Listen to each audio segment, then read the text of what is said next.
Previously heard on Chuck and Bo. I want to let it be known, and I'll let it be known the night of and every time I talk. I am honored and blessed and lucky as hell to be associated with Ryan Mallett in any way that I possibly can be. I am honored and blessed, and I wouldn't have it any other way, man. He turned out to be a really good friend of mine. I've got some good Ryan Mallett stories that just, I think the good Lord made happen, and so I just want to make it loud and clear that I am more than excited to take this journey and then make this step with 015, man. It's special. Chuck and Bo Show. I would resist the urge to drink this morning. Stop. I'm done. You said a lot of good things there. Well, I don't know if I said one good thing. I met a guy last night, love y'all to death, Jeff. You mind if I share? I'm looking forward to it. The show of record for Razorback fans. Driving my son to school, and first thing he says when we hop in the car, he says, "Let's turn on the Chuck and Bo show." It's too early for this kind of conversation. I'm still half asleep. Here are your hosts, Chuck Barrett and Bo Mattingly. I got to admit, when I read the news yesterday about this patch, this Darren McFadden patch that a couple of guys on the football team are going to wear this year, I didn't really understand it. So I had to go back and reread it. My initial thought was, well, everybody's wearing the patch. That's what I thought when I came in this morning. And then Bart and Edward corrected me. It's just going to be the guys wearing number 5. But the Darren McFadden patch. Big announcement yesterday. Yeah, it was. They surprised him, and they made an announcement that they're going to honor him from now in perpetuity and his legacy from now on at Arkansas. Wow, I didn't know that part either.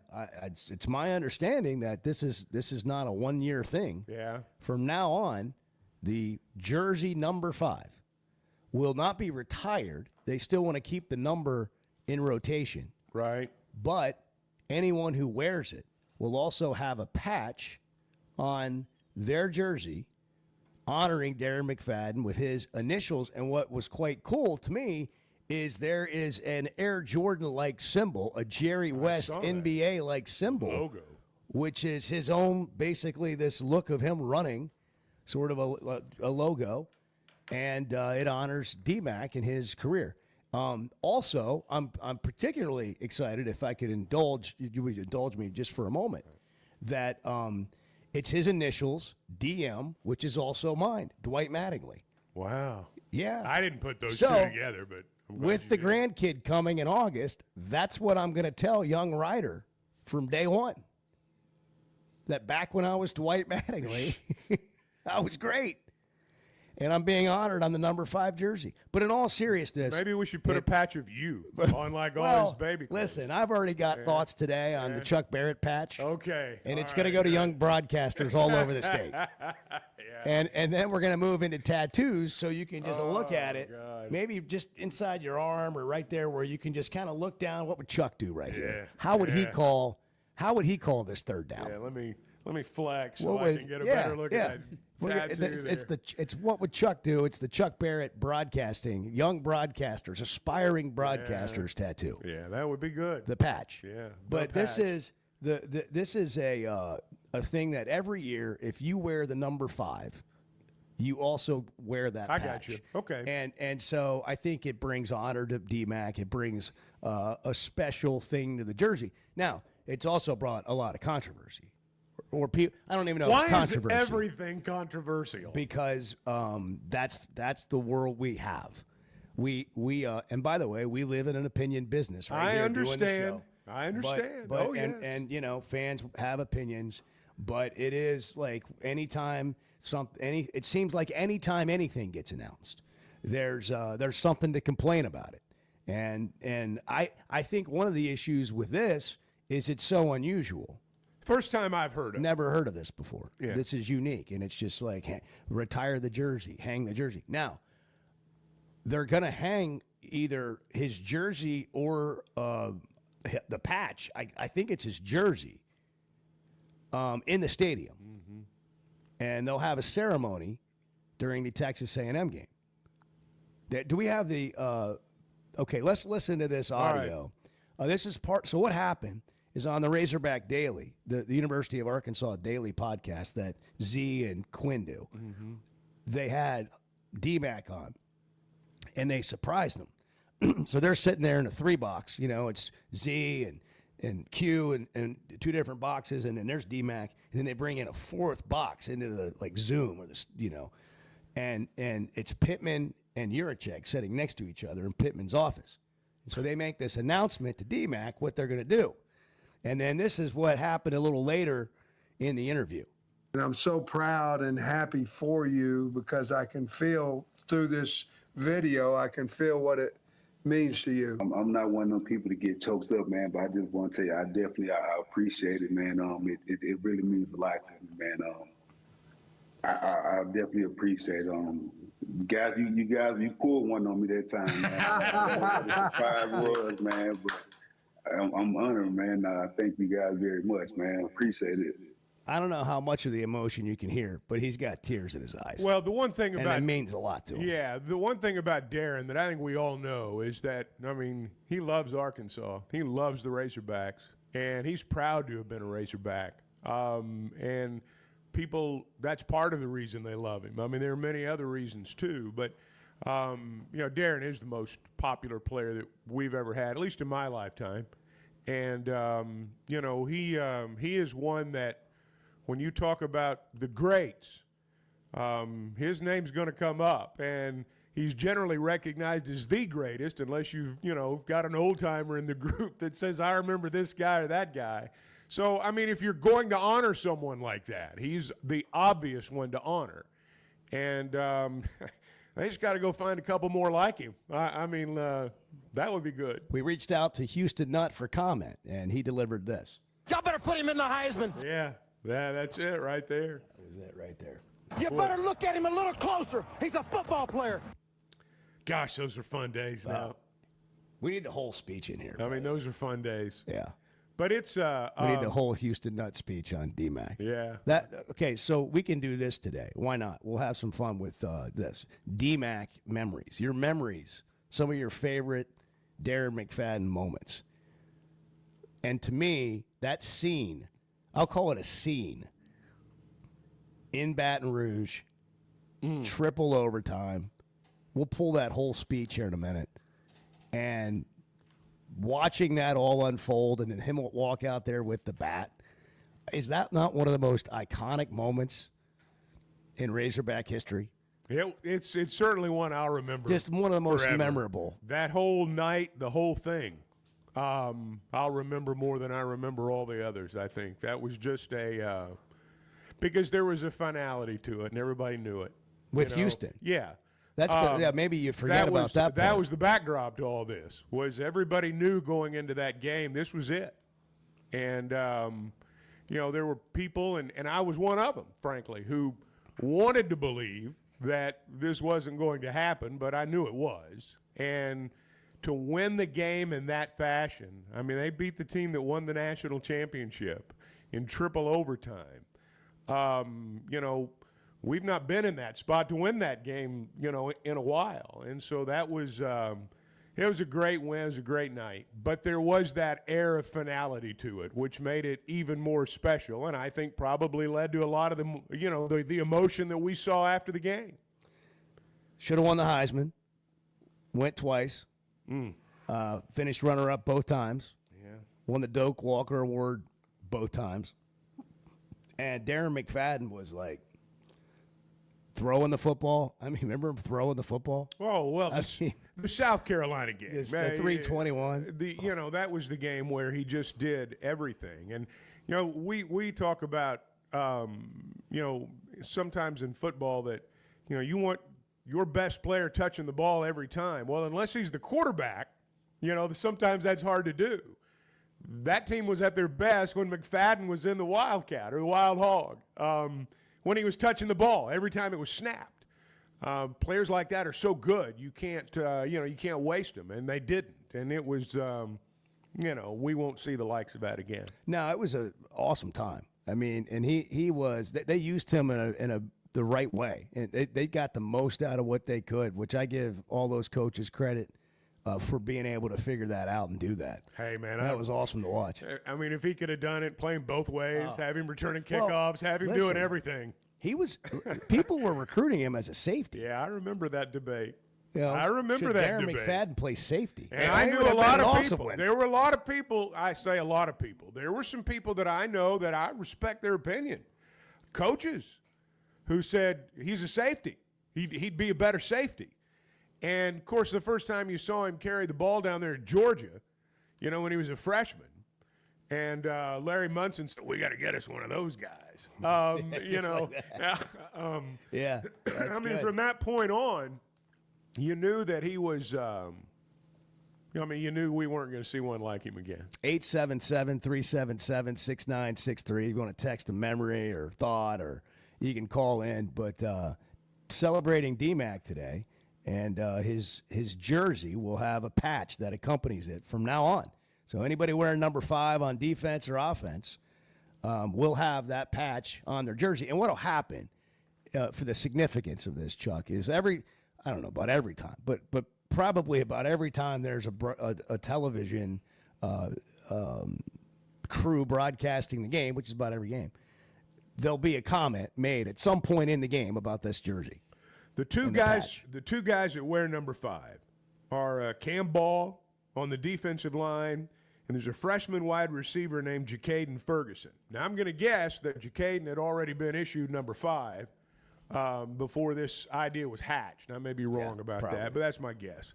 So I suspect that you're right, that moving forward, it's going to be somebody that gets talked about a good bit. Now, Cam Ball is going to be talked about a lot this year. And, you know, now that all these defensive linemen want to wear these single-digit numbers, you know, he's had number 5, I guess, since he's been here. So he'll get talked about a lot, and the patch will get brought up, I'm sure. Well, it's July 30th, so we're not to August 1st yet. We got how many Saturdays till football? We got 3 vacant Saturdays. Is that what we have? And then on the 4th Saturday from now. We've got 3 vacant Saturdays. 3 vacant Saturdays left. Saturday there will be football. How will you spend your next 3 Saturdays? Well, waiting because on after the that, 4th. we know what will happen. Yeah. So you got, well, let's look at it from a positive perspective. You know, if you're going to get the garage cleaned out, you got 3 Saturdays left. If you want to do something special, you know, like a weekend, a trip, a golf outing, whatever it is, you got 3 Saturdays. You better left. get it in. If you got, listen, if you're married, and let me help you here. And I can't really, I'm not much help, but I'll try.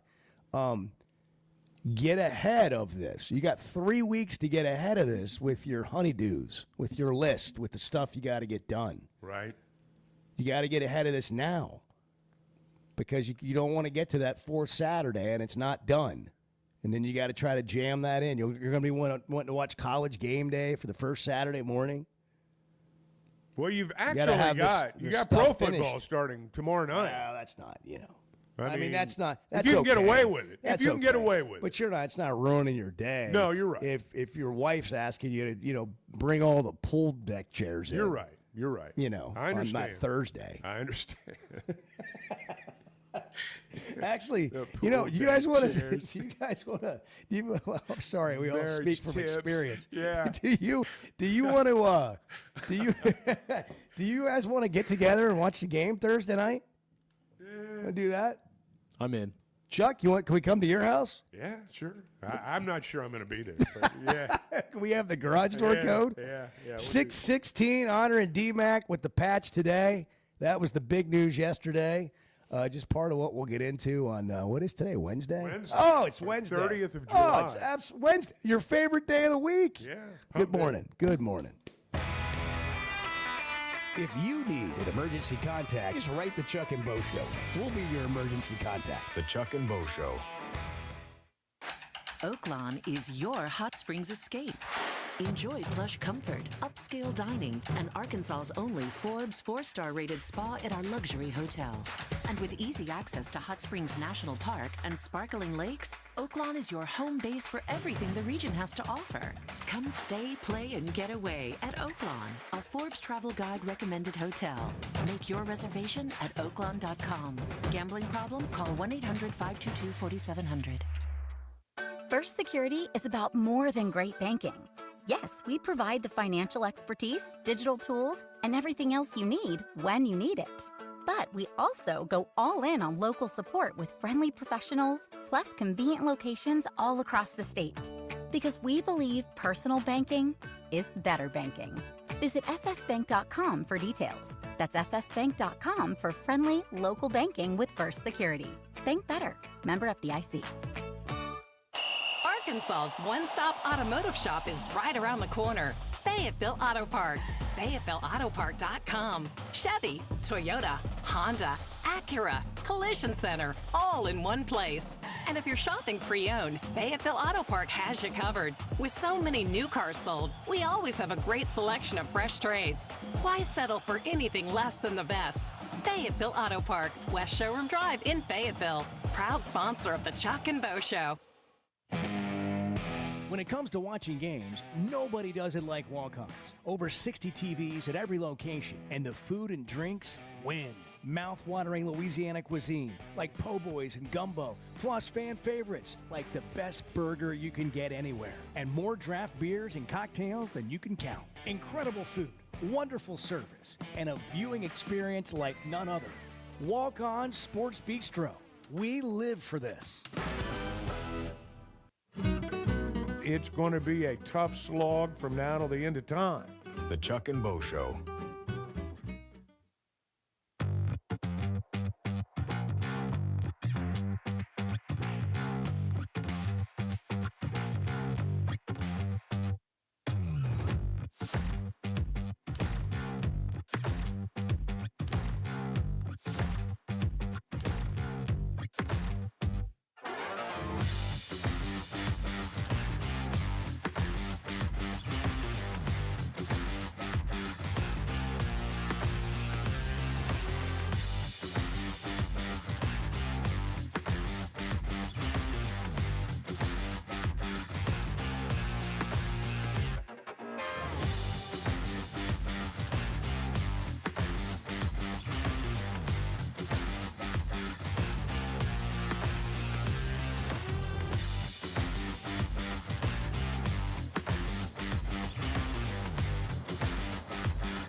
No idea how a McMuffin could bring a man back to life.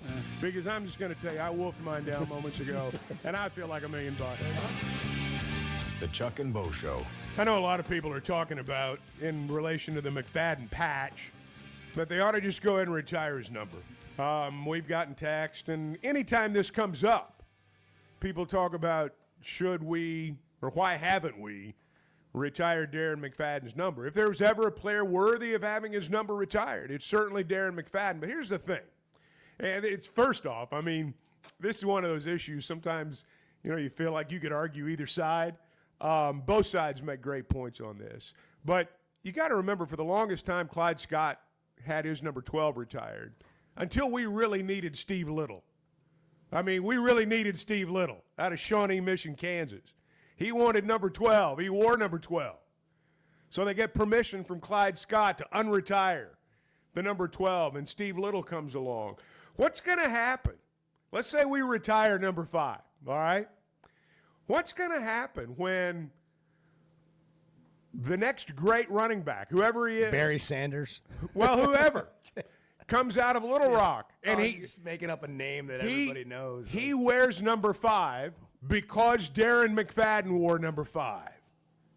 And he's the most sought-after recruit out there. We got to have him. So you unretire it? What if McFadden says no? I mean, what if a player says I'd rather not have this guy wear my number? But on the other hand, I'll say again, if there was ever a player that was worthy of having his number retired, it's McFadden. But I don't know. This is certainly a way to honor it, and but I can understand why they don't want to retire specific numbers. I can understand it. We're celebrating DMAC today, and we're remembering moments. And if people want to gripe about the jersey not being retired, totally fine. But I'm going to personally probably spend most of my morning focusing on DMAC and the honor, because it is an honor. Okay, maybe it's not enough for some people, but it sure seems like an awful lot to him based on his emotional reaction to the news yesterday. And my favorite DMAC moment, there were so many, but my favorite memory is the one with Houston after the LSU game. What an effort. Y'all better put him in the Heisman. You better put him up there. I'm tired of him being... Hold on. I don't know in all the times if I've listened to this that I hear him, the way he starts. Yeah. Listen to the very beginning. What an effort. Y'all better put him in the Heisman. You better put him up there. I'm tired of him being number 4. We got that wood right here, baby. Somebody better look at this guy. He's the best football player in the country, and his name's not being mentioned. Lou Holtz, Mark May, number 5. You better look at him a little closer. He's a football player. Got that wood right here. Darren, did you win this one for your coach? It was just a great feeling to come out here playing the number 1 team in the nation. And you know, our coach, he's been through some ups and downs this whole season, and it's just a great feeling to win for him. I got that wood, and that's how you pronounce it. Ain't Arkansas, it's Arkansas, baby. I'd forgotten about that part. That was just such mayhem after the game. I mean, adrenaline, you could hear it. It was just overflowing right there. It was absolutely epic. That was three. awesome. That was what 3 a scene. overtimes. It was. That's the fastest I've ever seen a stadium empty. That's that large. I mean, Tiger Stadium was packed, baby, and it was loud. I've talked about it, going back up through the stands and the Crown emptied. Royal bottles and the Chick-fil-A wrappers. There's a lot of Evan Williams bottles there too, and they were that place emptied out, and I can remember after we got done with all the post-game stuff, walking across the field over to where you go out in the tunnel and get to the buses, and looking around, looking up. And Tiger Stadium's one of those places, even empty, it's kind of intimidating from down there on the field. But looking up and knowing that, 30 minutes earlier, there were 90,000 LSU fans in here who thought they were going to win. And, boy, it was snatched away from them. And that was fun. McFadden. Say goodbye. Darren McFadden, 80 yards, touchdown. That was a year earlier in Little Rock. DMAC would get that step where you could tell that he'd separated from everybody on the field. I mean, there was that one step that he always, you could tell that was the part of the play that broke it.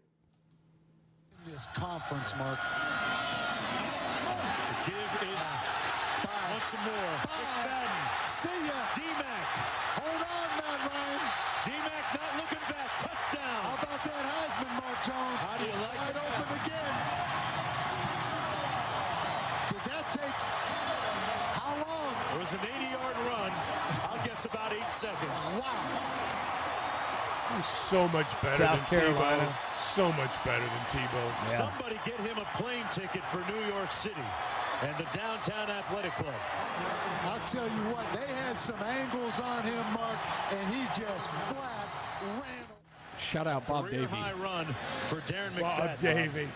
80 yards. Let's just watch it. Right here, they have some angles on him. They still haven't touched him at this point, and they won't. Wow. Untouched. Getting his flex on, and why not? And how about the stamina? He's not even breathing hard now. And look at Corey Boyd. watching it on the big screen. He's just saying that ain't right.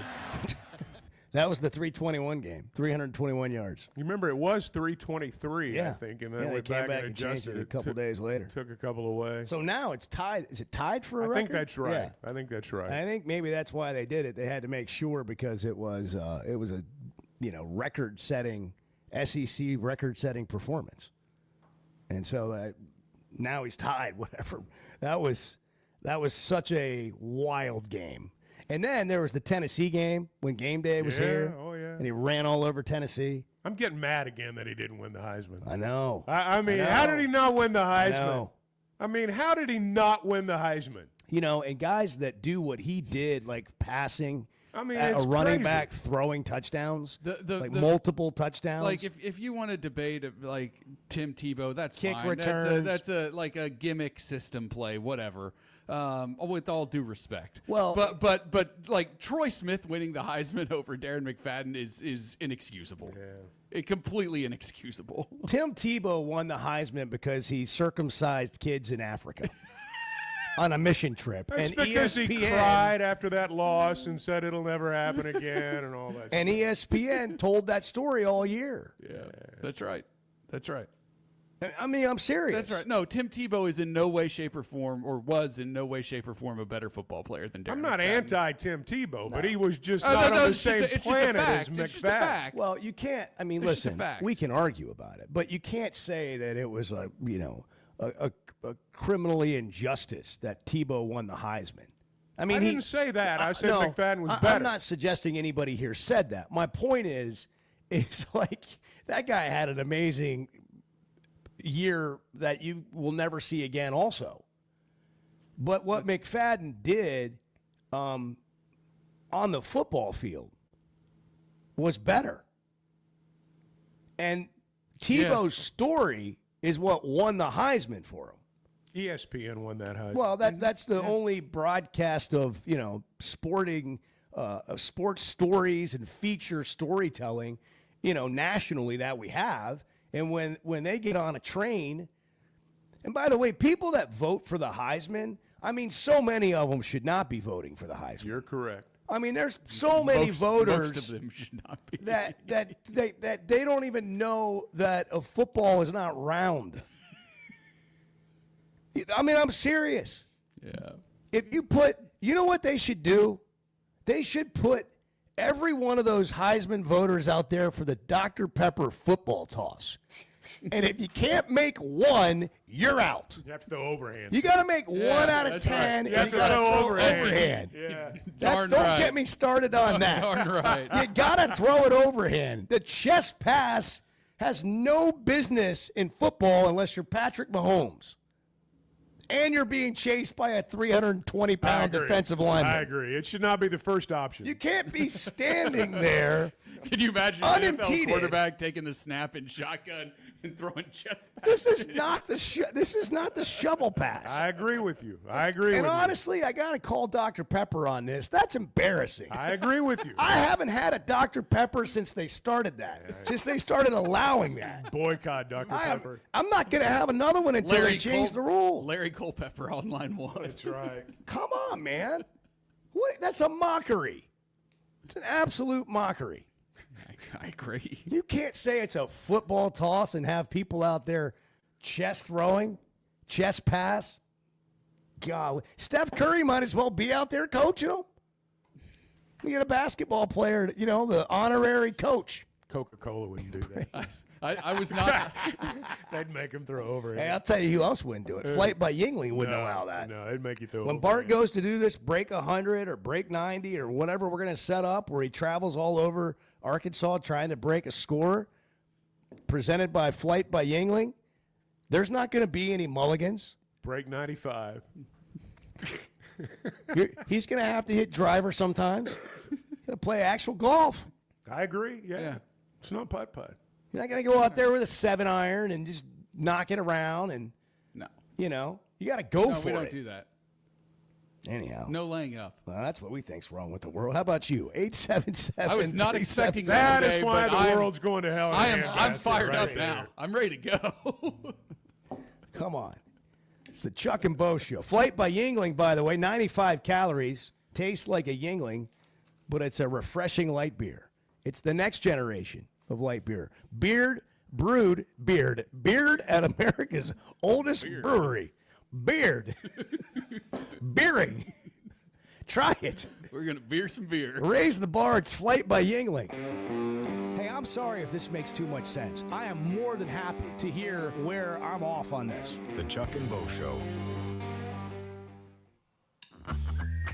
All right, guys, you hear us talk about the Sweatin' 'em Edge on the Chuck and Bo Show. You've got your summer lineup set, but what about your skincare? Sun, sweat, and all that time outside takes a toll. Hit up the spa at Sweatin' 'em Cosmetic Surgery for a facial or sun damage repair. It's not just for the ladies, guys. Call 479-966-4174. Again, that's 479-966-4174 and get your skin in the game. Summer storms and heavy rains can sneak up fast, so make sure your gutters are ready to handle it all. Hog Trough Gutters, locally owned and operated with 30 years of experience, installs seamless gutters made on site to protect your home. They're fully licensed and insured. Every job is hydro-tested, and each one comes with a 20-year warranty. Proudly serving Northwest Arkansas and the River Valley. And if you're outside those areas, just give them a call or a text. Schedule your free inspection today at hoggutters.com. You want to talk about washed? You're being brainwashed by idiots. You're following idiots. The Chuck and Bo Show.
like it's kind of my duty to keep Chuck moving. And so I'm just saying, I think one more experience this summer. I might have one. I might have one left in me. The Chuck and Bo Show. McFadden will get the direct snap. Fakes it, keeps it, comes left. Watch out! He's gone! I think. Gets a great block and goes 73 yards. That was Casey Dick with the block. I remember Shout that out play. to Casey Dick. I remember that play. I do. He had the touchdown block at the end Darren of the pointing behind him. Yeah. Now that's a team, man. That's a team right there. Like the fact that he's pointing back to him and all that. And it's the those quarterback. guys played together. Yeah. He's pointing back to the quarterback. Well, he lined up at wide receiver. Trivia question. How many times did Casey Dick line up at wide receiver? A lot. During Darren McFadden's career. It was, that was a time when, and McFadden was a player. He wasn't the only one on that team. Felix was this way too. Peyton Hillis to a great extent. But with McFadden, you knew every time he touched the ball, something big was about to happen. Even if he was trying to get to the edge and they strung the play out and they tackled him for a 2-yard loss, it was still an exciting play. Yeah. And there was a tension in the crowd, Yes, yes. And he was one of those guys that, you hear that cliche, you better not go get popcorn because you're going to miss something. And that's kind of the way it was with DMAC. Boy, he was so tough. He was. He wasn't just fast. Well, DMAC was so a tough kid. He was a tough kid. He'd run you over. And didn't look like that, but man. Well, we were talking about him being a safety a little bit earlier. Yeah. I mean, he could have trucked a guy or two. Jeez, man. Can you imagine a career of DMAC hitting people? Well, just with the a way full he head of would. steam, You and talk the way about, they could play back then. Yeah, full head of steam's the phrase right there. I mean, with the speed that we saw on the other side of the ball, can you imagine that coming at you there would have been some at that careers speed? that Oh, my goodness.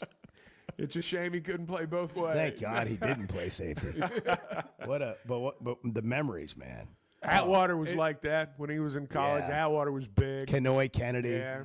Hamlin was. And those were, of course, those were Great guys that played in the Razorback NFL. moments. I know. Great Razorback players. Let's talk about it. I mean, it's that was a controversial era. I mean, we argued about everything during that era, the Houston Nutt era. But when we talk about great moments and great players and guys that, man, we need some more players like that.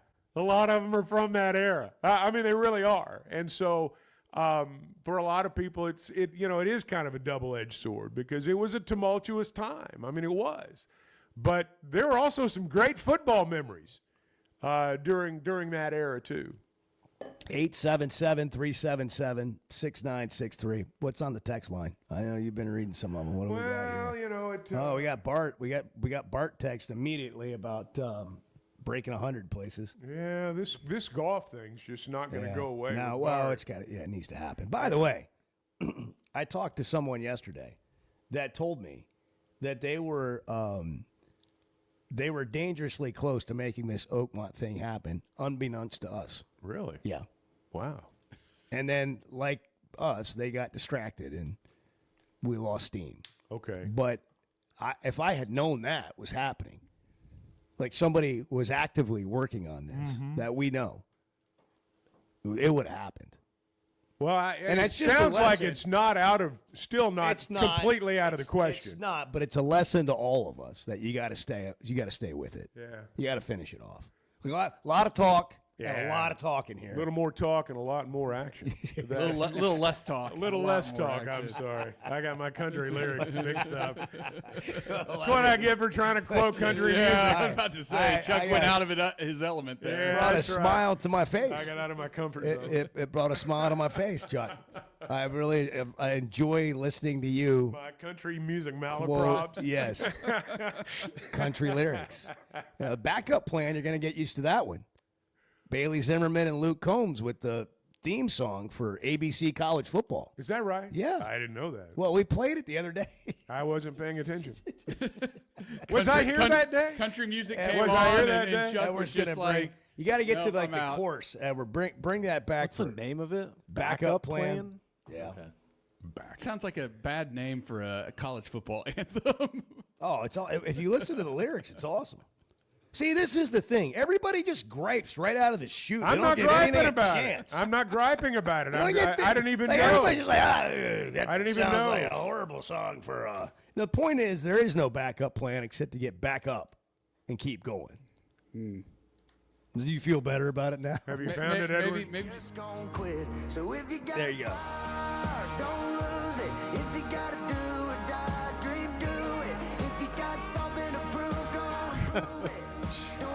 I'll wait to change the channel until the ball's kicked off. Yeah. That's about as much as we can probably. I might play miss right that there. part. I'm kind of like. What happened? What happened to having a good old theme, like an instrumental theme to your broadcast?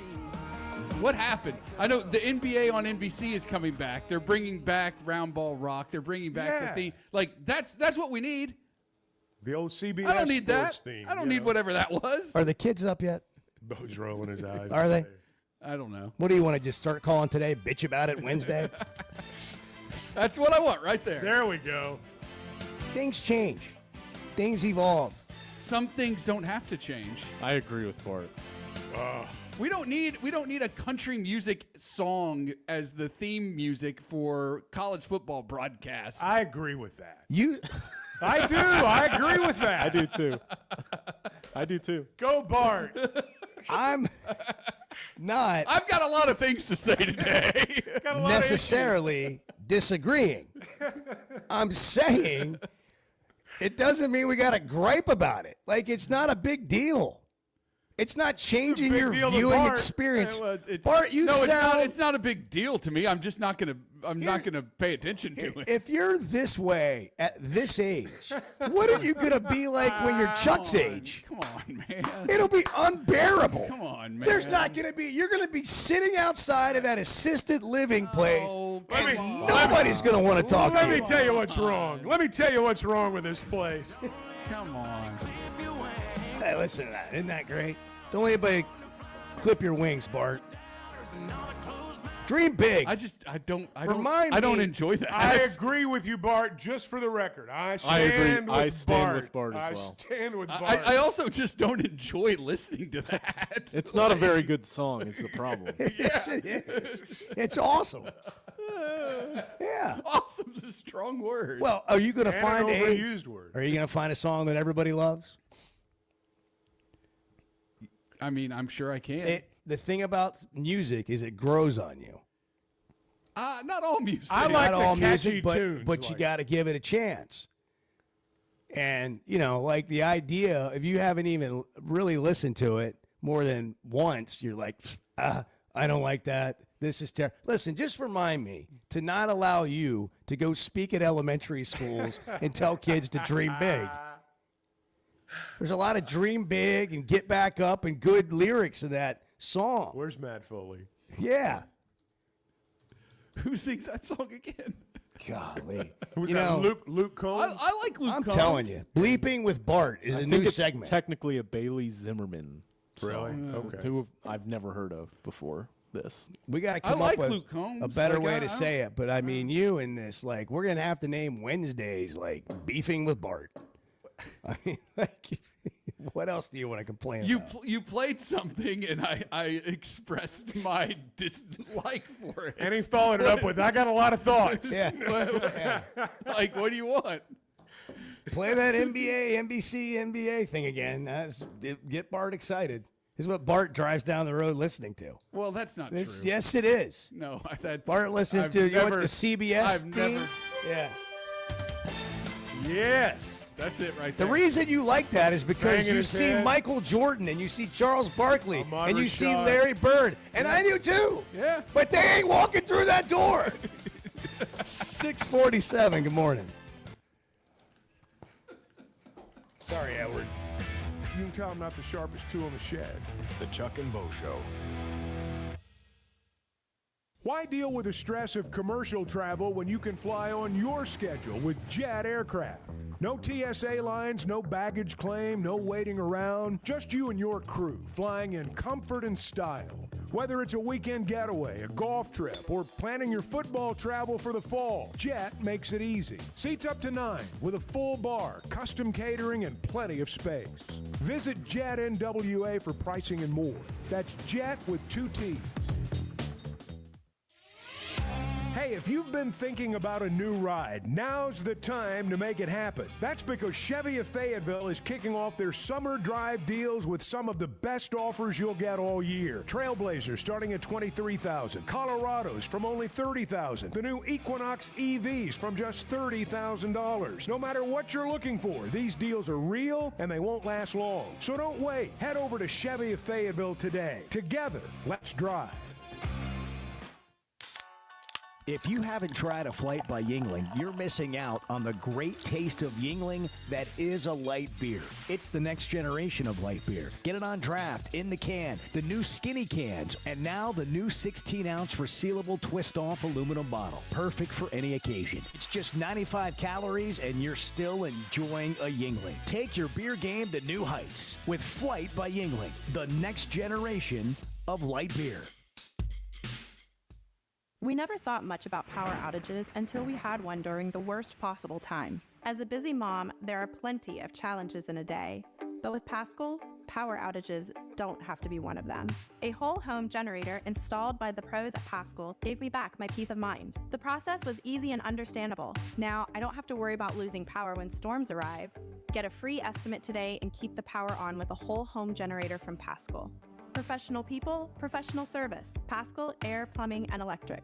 Some moments just call for something unforgettable. At Blakeman's, you don't just buy a diamond. You create an unforgettable experience. Their newly remodeled space is stunning with Cafe B right inside and their in-house diamond expert that'll help you find the perfect piece every time. That's just part of the Blakeman's experience. When you see the purple bag, you know it's something special. It always saves the day. Blakeman's Fine Jewelry. It's more than jewelry. It's your story.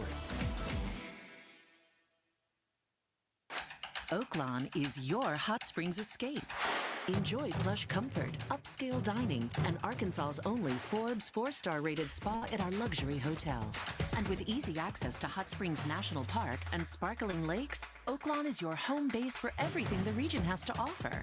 Come stay, play, and get away at Oaklawn, a Forbes Travel Guide recommended hotel. Make your reservation at oaklawn.com. Gambling problem? Call 1-800-522-4700. Does the show feel like it's always a friendly environment? I was going to say, just I like guess it depends on which side of the fence you're on. It's friendly. Sometimes you get yelled at, but I mean, it's still friendly. The Chuck and Bo Show.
goals is to take Chuck out and make him uncomfortable in public settings. You're Just get assuming him you have it.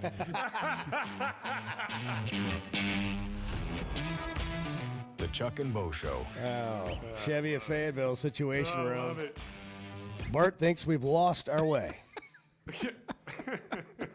and specifically college football. You are awfully young to be this cynical. But I think it goes well beyond that. Somebody's got to set a new standard, Chuck. I guess so. Youngest cynic ever, Bart Pullman. The next 2 hours will be a double click on we have lost our way. That's right. It's a drop-down menu, and we're going to hit it one All at a time. the ways we've lost our way. Yes. It's like www.we'velostourway.com. Oh, boy. And then we go up top there, and there's the menu, and here we go. Where do you want to start? Well, I mean, college football themes. What are we doing here? Theme music. What are we doing? We don't need a country music or any anthem for college football. We don't need no state We just anthem. need ESPN's college football theme. It's plenty good. That's fine. It's plenty good. That's. I agree. That's not even that good. Give me the CBS one if you want to get me excited. The CBS one's fine. The CBS one. The CBS one is. But both those, it's a college football Saturday. Why? How did that Because happen? that's when those songs play. Right. And then you guys play them for a while, and we'll all know. When that Luke Combs and Bailey Zimmerman song comes on, you'll know then. But you're not going to play the Luke Combs and Bailey Zimmerman song forever. How long's that song been around, that instrumental been around right there? As long years as I can and remember. Years. The point is, you get tired, styles of music change. Yeah.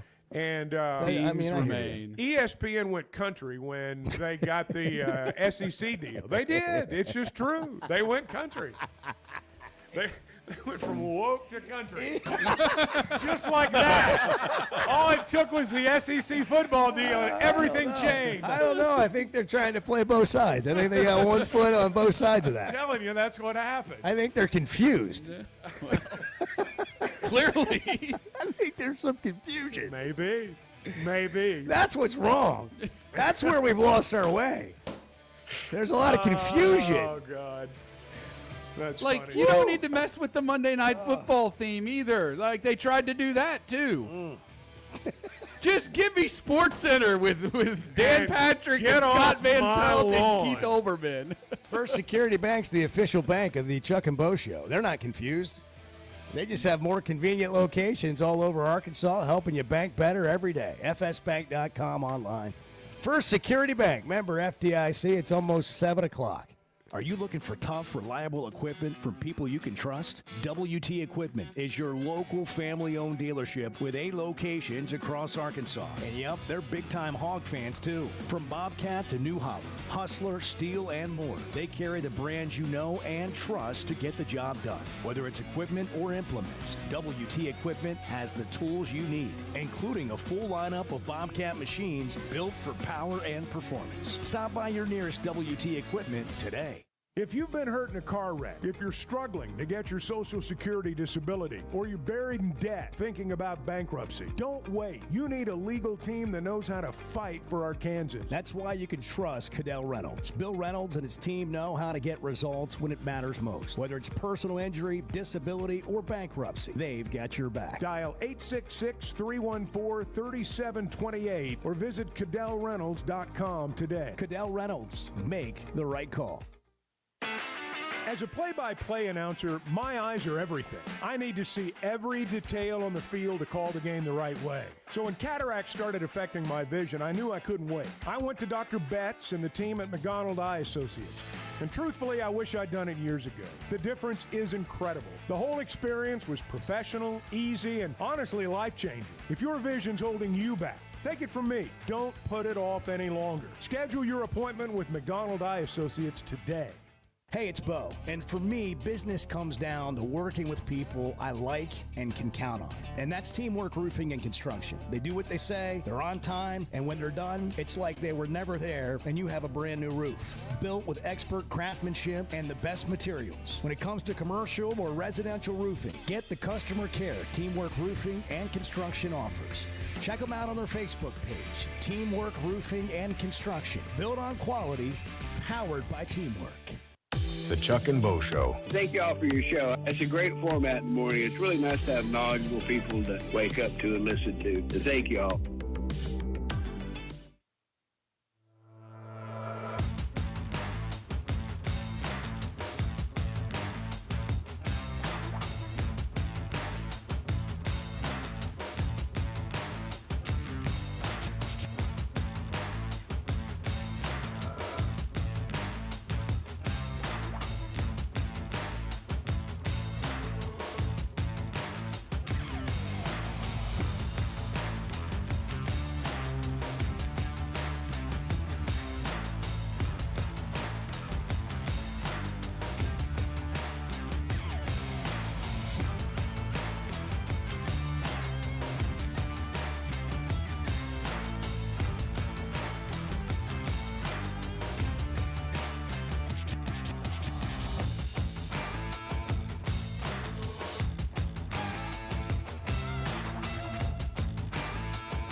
Previously heard on Chuck and Bo. Have you guys, by the way, have you ever been on the Tilly Willy Bridge?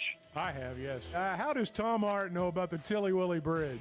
Yeah, so the game ended, the final game of the series ended last week, and I just wanted to decompress, roll down my windows, listen to some Tyler Childers, drive around, and I saw the Tilly Willy Bridge on a map, and I went, man, that's where I'm going. I'm going to go check out Tilly Willy Bridge. And I got there, and wouldn't you know, it's just a bridge. The Chuck and Bo Show. I would resist the urge to drink this morning. Stop. I'm done. You said a lot of good things there. Well, I don't know if I said one good thing. I met a guy last night. Love y'all to death, Jeff. You mind if I share? I'm looking forward to The show of record for Razorback fans.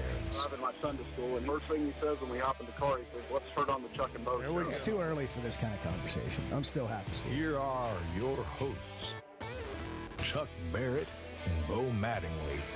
Does Tom Hart do football? Oh, yeah. Can we have Tom Hart on during football season? Absolutely. I always enjoy his little gems, Wow. like the Tilly Willie Bridge. Who's going to be our broadcast crew for most of the year this year? What TV crews are we getting? Who's going to do that 11 a.m. Notre Dame game? That's got Mark Jones written all over it. No, don't say that. I mean, I should. I don't mean it like that. Oh, yeah. Well, what do you got against him, man? I don't know. Let's see. Nothing. Actually, I shouldn't have said that. I like Mark Jones. I was secretly hoping for Tom Hart, Cole Kubelik. Dave Neal. Dave Neal could be in there. Dave Neal. I don't know who the crews are going to be now with the new ABC setup. Like how they're going to do it. I don't know.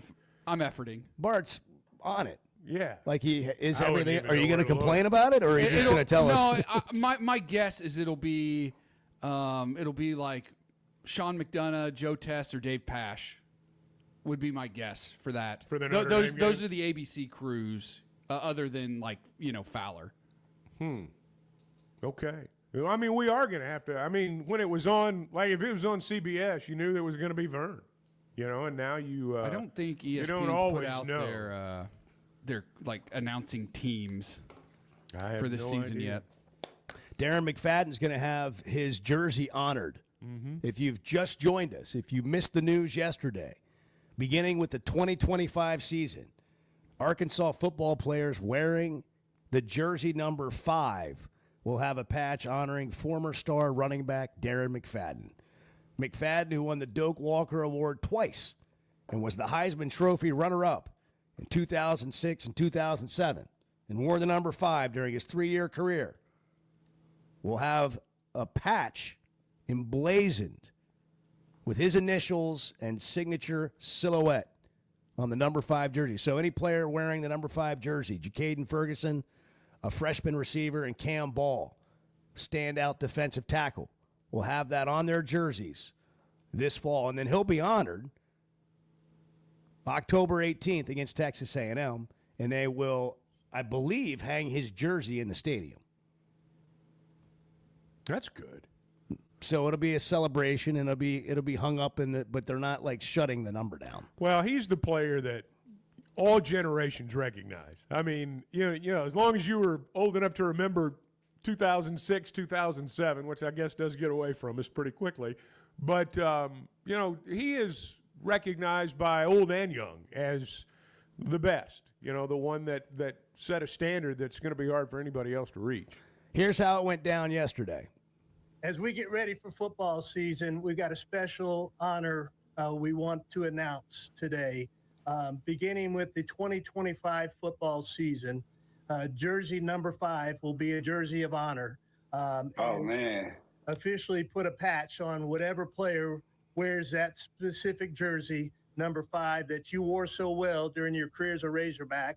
And that will begin with their home opener on August the 30th. And then we're going to have a special ceremony at the Texas A&M game in October to hang jersey number 5, a representation of that in Razorback Stadium to officially honor you. I definitely appreciate that, man. That's one of the things, just being able to hear that, man, I thank you, man. I know for the state of Arkansas, the people love me so much, man. Anytime somebody see that number 5, they think of Darren McFadden, and I definitely appreciate it, because I appreciate it, man. That's definitely true. That's the Razorback Daily podcast, and that's Q and Z on there with Hunter and Pittman and DMAC. I'll admit I was a little confused about this when I heard, when I read this yesterday. And actually, I needed Bart and Edward Still to clarify it for me this morning. But if you, as you said, if you wear number 5, which Cam Ball, obviously on the defensive line, and as you mentioned, the freshman receiver, Jacaden Ferguson, there's going to be that patch, but not everybody's going to wear the patch. It's just going to be the guy wearing number 5 is the one that's going to wear the patch. So I'm going to guess moving forward that you're going to have to be a pretty special player to wear number 5. The rest of the team will all wear a War Memorial Stadium patch. Okay. In honor of the great memories. There are people that are going to believe that now, Bo. It is a broken scoreboard patch. It's got like the numbers are like half of, you can see some of them, and you can't make out what the score is. I'm sorry. I'm sorry. I'm sorry. I apologize. I want to immediately apologize for saying that. Well. What a year it's going to be. It is going to be. What a year it's going to be. It is going to be good. By the way, it's been a couple of days of honors here. We had Clint Turner on yesterday. Yeah. Hall of Honor. Maybe we'll get DMAC on today. Yeah. And we'll give him a few more minutes to make sure he's awake. I don't know what time he gets up. And then we'll, I don't know. Who do you want to honor tomorrow? We're going to have the Bart patch. I want a patch. Let's have the Chuck and Bo Show patch. Bart's pissed off about the college football theme music that ABC's chosen. What are your thoughts on the theme music, Bart? I think it's unnecessary. Now, we've got this new country song. It's new to me. I'd never heard it. Backup plan, Bailey Zimmerman, Luke Combs. Backup plan. Yeah. Okay. It's like I feel like they needed a backup plan for the backup plan. Well, if you listen to the lyrics, you'll understand that the only backup plan is getting back up. The lyrics are actually great for the So why didn't they just idea get back up with their ESPN theme music? Well, and just use it? that's a fair question. Now, I think.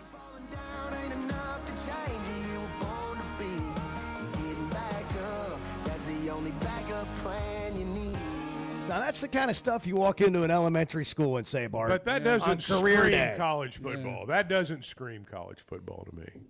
I mean, I'm not saying it's a bad song. Motivates the heck out of me, well, Chuck. That's fine. I'm glad you're motivated. I'm just saying that at 9 o'clock in the morning on a Saturday, I don't equate that song right there with college football. Yeah, maybe I will. Well, they're not going to play it at 9 o'clock. Well, when are they going to play it? When at the 11? game starts. Oh, at 11. When they go into the game. Oh, well, then that's different. I I'll think that's the pitch when I hear plan. it Yeah, then. it's like.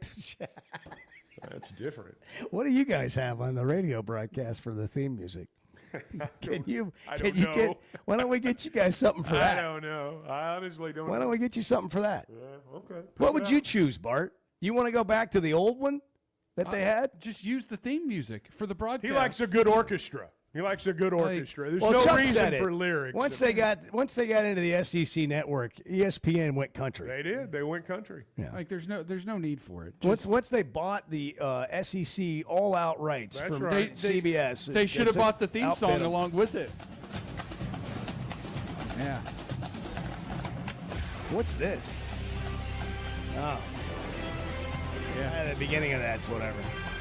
Yeah, I don't love the drumline part. I don't love this. It's okay.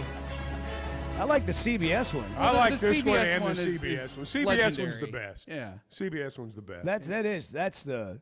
What was CBS? That's the sound and the of college NBA football. on NBC. That and the NBA. Yeah. This right here now. This actually gets me excited. Yeah. This makes me want to go get donuts right now. It's college football Saturday. Yeah. Coffee, donuts, kids are taken care of, dad's watching game day. Now all it means is Big Ten football. Yeah. ESPN should have just bought this song. Keep it in the family. CBS Keep it is in the family. Everyone equates the Big Ten with Fox. Big noon kickoff. Fox is the Big Ten network. Yeah. ABC, ESPN, SEC network. What's CBS now? I mean, you don't really equate them with anything. Vern's gone. Gary Danielson had 1 year of the Big Ten. Said, man, I can't do this. And he's hanging it up. So, I mean, what are they going to do? As we sit here today, we've lost our way. We have. And I think I'm okay with this now, Bart. We need to roll with it a little bit. We can sound old. That's fine. But we've lost our way. We've lost our traditions, guys. Kiddos, boys and girls, we've lost our traditions. We've lost our traditional rivalries. We've lost our traditional theme music. We've lost our CBS. We've lost our identity. Yeah. Who are we? We are confused. We don't know who we are anymore. And this is Let's get back to basics. This is we're stumbling to find our footing. Back to the fundamentals. We're looking to find our Layup footing. line. Let's go. We have players now who aren't on teams for more than 5 minutes. We don't know who anybody is. You can have football players come to your campus. They can walk right into Walmart and nobody knows who they are. Well, they're wearing gear. I mean, you have an idea. Oh, they know they're on the team, but they'd never heard of some of them before. That's true. I'll be completely honest. We don't know who anybody is. I have no idea who this freshman wide receiver is who's wearing number 5 and gets to wear the DMAC patch. Well, I'm going to guess that he was issued number 5 no, before almost certainly. But I have no idea who he is. The point is, we have lost our way. I have no idea who he is. That's the point. And I don't mean that in any disrespectful way. He doesn't know who you are either. Right. That's fine. That's fine. But to your point, like I pulled up the football roster. Maybe you guys should meet. I pulled up the football roster, and I don't know who a lot of these guys are. Hold on. Get Kyle on. Let's see if we can do a meet and greet for Bart with the football team. Yeah. We'll like the media when they have media day. We'll just have Bart in a chair like Santa Claus over there, like the corner. It's a station. It'll be a station. You get to ask Bart 2 questions. It's the easiest station they go to all day. They just shake his hand, introduce themselves. He introduces himself, and then they go on to do their next interview. I think that would be a welcome addition to the football meeting. Be refresh. You could just have bottles of water there, and you want a water. I was trying to support your point. You turned it against me. Well, what I did is I tried to. Good deed goes. You know what I did? I tried to solve a problem that didn't need solved. You're right. I apologize. I tend to do that. I'm literally scrolling through the roster, and I'm like, I don't know who this person is. But everybody's saying that about every team. That's the point. Is that like we don't know, fans don't know who the heck is on their team. Oh my God, what a week it's been. Hooters is going out of business. Yeah, Hooters is going under in Augusta. The last surviving Hooters. John Daly single-handedly propped him up for 5 years. He did all he could. Did all he could. I mean, my gosh, he gave everything he had. He did. I mean, seriously, the only time you hear about Hooters anymore is with Daly. I'm giving him full credit. He gave them everything. He did. He did. He left it all on the field. I mean, let's just seriously, we've lost our way. Everything's changed. We've lost our way. It's the theme. It is. We've lost our way. The world's going to hell in a hand. Cecil, good morning. Save us, Cecil. You're on the We've Lost Our Way show. Boy, y'all hilarious. I'm telling you. Jeez. Y'all keep me going. We're a hot mess is what we are. Hey, man, Darren McFadden, I wanted to say he's in the class by himself. Arkansas has had some great running backs. I've watched a lot of games. I can remember the first game. I actually remember one of the first games I went to. We played a homecoming game against TCU in Fayetteville, and I got Ben Calvin's tearaway jersey. Ooh, he was a dandy. Man, I had it for years. I don't know where it's at now. I wish I had that thing. But you got Michael Forrest, Donnie Bobo, you got Gary. It's a lot of running backs was at Arkansas. But that trio that Houston Nutt had, man, it brings tears to my eyes. I swear to God, I've seen Darren McFadden do some amazing stuff, man. Felix Jones. I remember the South Carolina game, and I sit in Section 2, row 3 for 3 years, and I stepped next to what's his name? DJ Williams' mom and sisters, and I enjoyed every moment of that. But that one game, I didn't go to it. I was watching on CBS, and we was playing against Florida, and man, I ain't never seen nobody run the ball like that. Darren McFadden, he came straight up off the right tackle and went straight down the field, straight down the middle, and he outran the linebackers and the D-backs, and you could see it. The camera it was like a photo finish, and he just jetted straight to, man, that boy was awesome, man. He was awesome. And I get a rush every time I think about it. And I've been to so many games and watched so many games, and I don't forget nothing. And I can remember one time against Florida and Fayetteville, he caught a screen pass and knocked the linebacker on his butt. I mean, it was like, I'm like, boy, Darren is bad. But I just enjoyed that, and he deserves anything that Arkansas want to honor him in, he deserved it. And he definitely deserved the Heisman Trophy. I just didn't understand why he didn't get it the second time. I'm still scratching my head about that. But I just wanted to jump on and share that moment. Good. Thank you. You've righted the ship. Yeah. And y'all have a blessed day, y'all.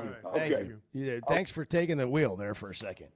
Somebody had to get us back in between the lanes here. Number 5, you better look at him a little closer. He's a football player. See ya. DMAC. Hold on, man, Ryan. DMAC not looking back. Touchdown. How about that Heisman, Mark Jones? It was an 80-yard run. I'll guess about 8 seconds. Wow. McFadden. Say goodbye. Darren McFadden, 80 yards, touchdown. And here's McFadden on the loose. DMAC not going to bring this back. Touchdown, Arkansas. We got that wood right here, baby. This is McFadden, the Wildcat formation. Got him. Y'all better put him in the Heisman. McFadden will get the direction now. Fakes it, keeps it, comes left. Watch out. He's gone. Donuts, Red Bull, and lottery tickets. I mean, how could you want anything Courtesy more? of the Chuck and Bo Show. The Chuck and Bo Show. First Security is about more than great banking. Yes, we provide the financial expertise, digital tools, and everything else you need when you need it. But we also go all in on local support with friendly professionals, plus convenient locations all across the state. Because we believe personal banking is better banking. Visit fsbank.com for details. That's fsbank.com for friendly, local banking with First Security. Bank better. Member FDIC. Summer storms and heavy rains can sneak up fast, so make sure your gutters are ready to handle it all. Hog Trough Gutters, locally owned and operated with 30 years of experience, installs seamless gutters made on site to protect your home. They're fully licensed and insured. Every job is hydro-tested, and each one comes with a 20-year warranty. Proudly serving Northwest Arkansas and the River Valley. And if you're outside those areas, just give them a call or a text. Schedule your free inspection today at hoggutters.com.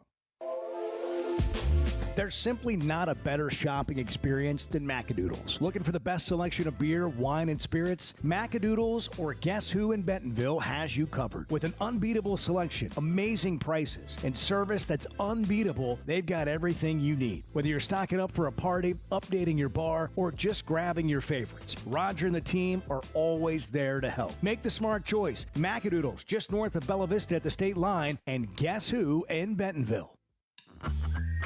All right, guys, you hear us talk about the Sweatin' 'em Edge on the Chuck and Bo Show. You've got your summer lineup set, but what about your skincare? Sun, sweat, and all that time outside takes a toll. Hit up the spa at Sweatin' 'em Cosmetic Surgery for a facial or sun damage repair. It's not just for the ladies, guys. Call 479-966-4174. Again, that's 479-966-4174 and get your skin in the game. The Chuck and Bo Show. You hear that? You hear that? Back to Safe Sports Radio. That's special.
I was really dorky. As I'm sure it's a shock for you guys to is realize that. Right? Oh, I was a total dork.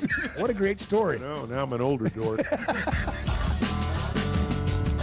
The Chuck and Bo Show. Barry Trammell is a writer in Oklahoma. Is it Tulsa World? Is that what he writes for? Either that or that Oklahoma City paper. It's Tulsa World. We can double check that. Anyhow, he was on Feinbaum yesterday, and he said this about the Oklahoma Sooners in the SEC this year. I mean, people say, is Oklahoma going to be good this year? I said, yes. That doesn't mean the record will be. You know, Sooners in Florida and Mississippi State, I think, are the three teams that have been loaded up with the toughest SEC schedule these first 2 years of the 16-team conference. It's not going to be easy because they play Ole Miss instead of Mississippi State. They play Tennessee instead of Vanderbilt, Missouri instead of Arkansas. It's just one tough team after another. They just got to find a way. The good news is they got 4 home games this year. Last year they only had 3, so that helps a little. Nothing easy about it. And, they also got to navigate Michigan in week 2. I don't think their schedule's any more difficult than Arkansas's. He left that out. And then he took a slight shot at Arkansas by saying they have to play Missouri instead of Arkansas. Now, that right there, whew, Oklahoma, that's tough to swallow if you're a Razorback fan, but Missouri's been better. That's the thing that has to change. Well, I mean, they're after their third change. straight 10-win season. It's got to change. Oklahoma's interesting because, I mean, they 2-6 in the league last year. But they think of themselves, and look, their history supports it. I mean, they think of themselves among the college football blue bloods. And it's going to be different for them. Barry Switzer tried to warn them, and I don't know that anybody really paid attention. But it's interesting when you hear them talk, their fans, listen to their shows. It's very similar to here. You know, they talk about the record. Yeah, it can be better and not win, a certain number of games. And there's going to be an 8-4 Oklahoma team that's probably better than some of those 10-2, 11-1 teams they had back then. But they're not going to believe it because the record's not going to be as good. So Oklahoma has the same conversation. Is it okay to say, I always want to find out from, the judges, the committee who judge things like this. Is it okay if we say that Arkansas, at the end of the season, was a good football team, but they didn't have a great record? Or is it only okay if somebody like, another school has that situation? Is it? My question is can it be a true statement? But when we talk about Arkansas, it's all about, we are defending them or whatever. No, you're right. But can it be a true statement of any program? It's a true statement around the league. It's a true Big Ten schools, can, at least the upper half of the Big Ten, can say the same thing. So the same people that defend how difficult the league is to play in will also, some of those same people will also say that you can't be that good if your record indicates that you're 6-6. But then they'll turn around and say, but if you take these teams that are 6-6 in the SEC, and they play a 9-win team in the ACC or the Big 12 or the Big 10, they're going to beat them in a bowl game. Well, which is it? Or because both can't be true. We've talked about. You brought this up initially, and I've repeated it that there was a time when we beat all the Southwest Conference teams in the regular season and lost to the SEC team in the bowl game. That's generally how it was, and now it's exactly the opposite. So I think Arkansas was a pretty good team last year. Their record, 7-6 is not a terrible record, but it's not where people want to be. I understand that. Do you want to go to the Big 12? Should we go to the Big 12? You want to go to the Big 12? I mean, look, nothing's the same anymore, okay? Nothing's the same. We've already lost our way. This is what we're talking about today. We've lost our way. Nothing's the same. Do you want to go to the Big 12? I'm just asking. I'm at family question here. We're at family breakfast. Do you want to go to the Big 12? Ultimately, no. No. Ultimately, no. You can make the argument in football that you'd have more wins and people would feel better about things. You could make that argument, but the caliber of player, even that Arkansas is getting now in football, that goes 7-6, or the caliber of a player you get in baseball or basketball or any of the other sports, I don't know that you'd get the same caliber of player. department-wide. So you might not even win more games. I don't know. You might not. Well, I think you probably would. But, are you really stronger? It's not like Big 12 schools are broke, but it's not SEC money. It's not Big 10 money. And as we're watching college football kind of unfold right now, the SEC has become – that's what guarantees Arkansas a seat at the table, just to be blunt about it. When you're a member of the SEC or the Big Ten, you're going to have a seat at the table. I don't know that that's always the case in any other conference. So, actually, I think for the first time, maybe people are going to vote to stay in the SEC. We're doing a vote today. Are we? And then they're going to do whatever we tell them. Oh. So this is serious. Like, you got to. I vote for stay and put. You want to stay? I vote for Bart? stay and put. I want to stay.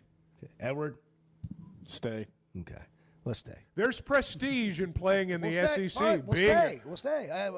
But by the same token, if you were on the other side of the coin, hey, are you really? Don't you think you'd be happier if you're 10-3 or 9-3 or whatever? How about this? Can we just play in the Big 12 1 year? Everything stays the same. Can we get the SEC money and play a Big 12 schedule? Like, let's just do a swap. Would anybody in the Big 12 be willing to do that for a year with Arkansas? Would any team? Oh, there'd be somebody grab the money. No. Nothing changes. You just get to go prove your mettle. I see. You get to go prove your value. You get to, for a year, you get to go compete in the SEC. I'm looking at you, Kansas State. We'll take your schedule. You take ours. What about it? Let's see what Kansas State has. This is getting it done in college football. What I'm doing right now, solving problems. All this other stuff they're doing, all this just jargon about whatever in the playoff. Let's get down to some real conversation here. Okay. We want to trade with an SEC Big 12 team for 1 year. Here we you go. play in the SEC 1 year. We'll play your schedule. That's all that happens. Nobody moves. Same stadiums. All that. We're going to play your conference Arkansas schedule could for go a year. undefeated against this Kansas. What's our schedule if, say, we trade with Kansas State? What's the you go. schedule? Okay. Iowa State in Dublin to open the season. Okay, now just before, I'm sorry to interrupt, but I want to point this out. Kansas State, I believe, was picked to win the Big 12 by some. Like, there's 3 or 4 teams they're going to be in the hunt. They're They'll one be of in the the teams. mix. Utah, Iowa State, Baylor. So I didn't Arizona just pick State. like a bottom tier. I took the team that people were Upper like, half. oh, they're going to be one of the best teams in the league. They'll probably win 8 or 9 games. Iowa K-State. State in Dublin. All right. Week 0. North Dakota, Army, at Arizona, UCF, at Baylor, TCU, at Kansas, Texas Tech, at Oklahoma State, at Utah, Colorado. It's a 10-win season for the Razorbacks. Don't ever tell me schedule doesn't matter. Schedule matters a 10-win lot. season for the Razorbacks and a spot in the college football playoff. Now, what's Kansas State's record if they go play Arkansas' schedule? Well, I can tell you that. Well, I'm glad you don't even have to look. It's about it'd be similar to whatever Arkansas ends up with. Win, loss, I mean, loss. if you think 6 and 6 is the loss, year, then loss. Win, loss. I mean, they'd win three, maybe 4 games playing Arkansas' schedule. What? Yeah. You don't think they'd win 5 or 6? No. So the difference. No, I don't. Just so we're clear, in the Chevy of Fayetteville Situation Room, the difference between Kansas State's schedule and Arkansas' schedule is 6 wins. Yeah, probably. Thereabouts. 6! 5, 6. A difference of 5, 6, 6. 7, somewhere in that range. I mean, I'm sorry, you're not telling me that Kansas State is going to Ole Miss and winning. I don't know that they would go to Memphis and win. They're not beating Notre Dame. They're not beating Tennessee. They're not beating Texas A&M. They're probably not beating Auburn. Mississippi State would be a close game. They're not winning at LSU. They're not winning at Texas. And they're not beating Missouri. They're winning 3, maybe 4 games with Arkansas. And we can all argue about that. But what I'm trying to say is the difference between 2 Power 4 conference schedules, 2 Power 4 football teams that are both eligible to make the college football playoff. They are in power conferences. The difference between 2 schedules could be 5 or 6 wins? Yeah. Like if you just change the schedule and you're still playing Power 4 opponents. That's why my plan to fix college 6. football is the correct ideal. That's Chuck. That's bananas. Well, and look, here's the thing. Oklahoma could say the same thing. Somebody over at Oklahoma right now could do the very same thing. Yeah. And this is what. And they left the Big 12. Yeah, and they left the Big 12. And it's just the reality of our league. Now, here's the thing. There's not a fan base out there that's going to say, yeah, man, we should leave, because you're admitting defeat. I mean, it's a defeatist attitude. And but it's the truth. That's why if you were to take a survey in Arkansas, do you want to leave the SEC? Overwhelmingly, it would be no. Overwhelmingly, it would be no. Tell me about that new truck you got, Chuck. Well, it's very nice. Chevy of Fayetteville situation. Yeah, the Chevy of Fayetteville Chuck's situation. been talking about these Silverados driving down the road, and it's very nice. It's very nice. Together, let's drive. Yeah, we are. Chevy of Fayetteville. They've got a lot of nice pickups on the lot. You put your money where your mouth was on that one. I did. Congratulations. Yeah, it's very nice. Man, I looked at that yesterday. You pulled out of the parking lot, and I just stood in awe. I was literally mesmerized. It was it's very nice. And, Chevy of Fayetteville, I mean, the selection. When I go buy an automobile, I don't do it often, but when I do, I want a good selection. I want to be able to check stuff out. And went to their website, and sometimes you go to an automobile dealership's website, it's not updated. You see an automobile on there, man, I'd love to have it, and then it's gone. Theirs was updated. It was there. It was great. Made a great deal on it. What are you laughing about? Because, like, a week ago, this is like adopting a pet.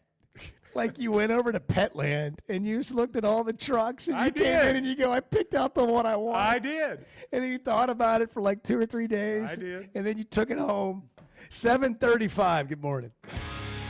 I want to see you and Bart in the old 3-legged race. Yeah, that's not going to happen. Let me just. The Chuck and Bo Show. Some moments just call for something unforgettable. At Blakeman's, you don't just buy a diamond. You create an unforgettable experience. Their newly remodeled space is stunning with Cafe B right inside and their in-house diamond expert that'll help you find the perfect piece every time. That's just part of the Blakeman's experience. When you see the purple bag, you know it's something special. It always saves the day. Blakeman's Fine Jewelry. It's more than jewelry. It's your story.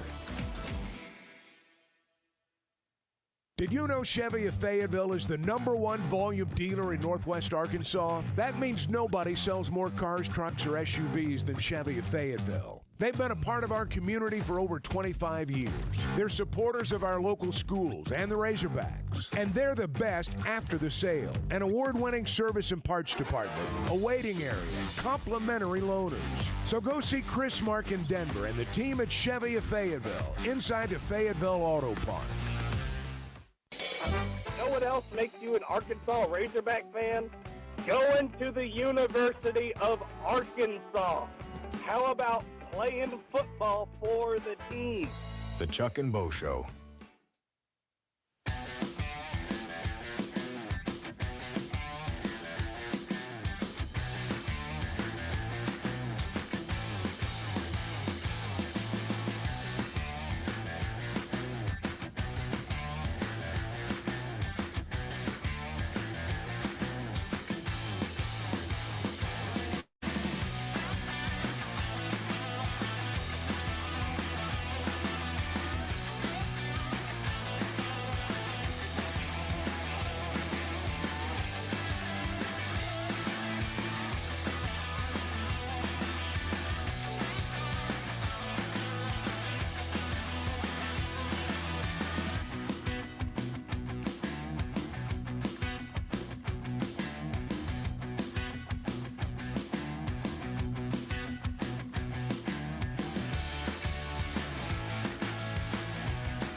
Chuck's still going to call all the games this year. We're going to listen to you come in here and be tired, and 65% of you is better than 100% of everybody else. We'll take it.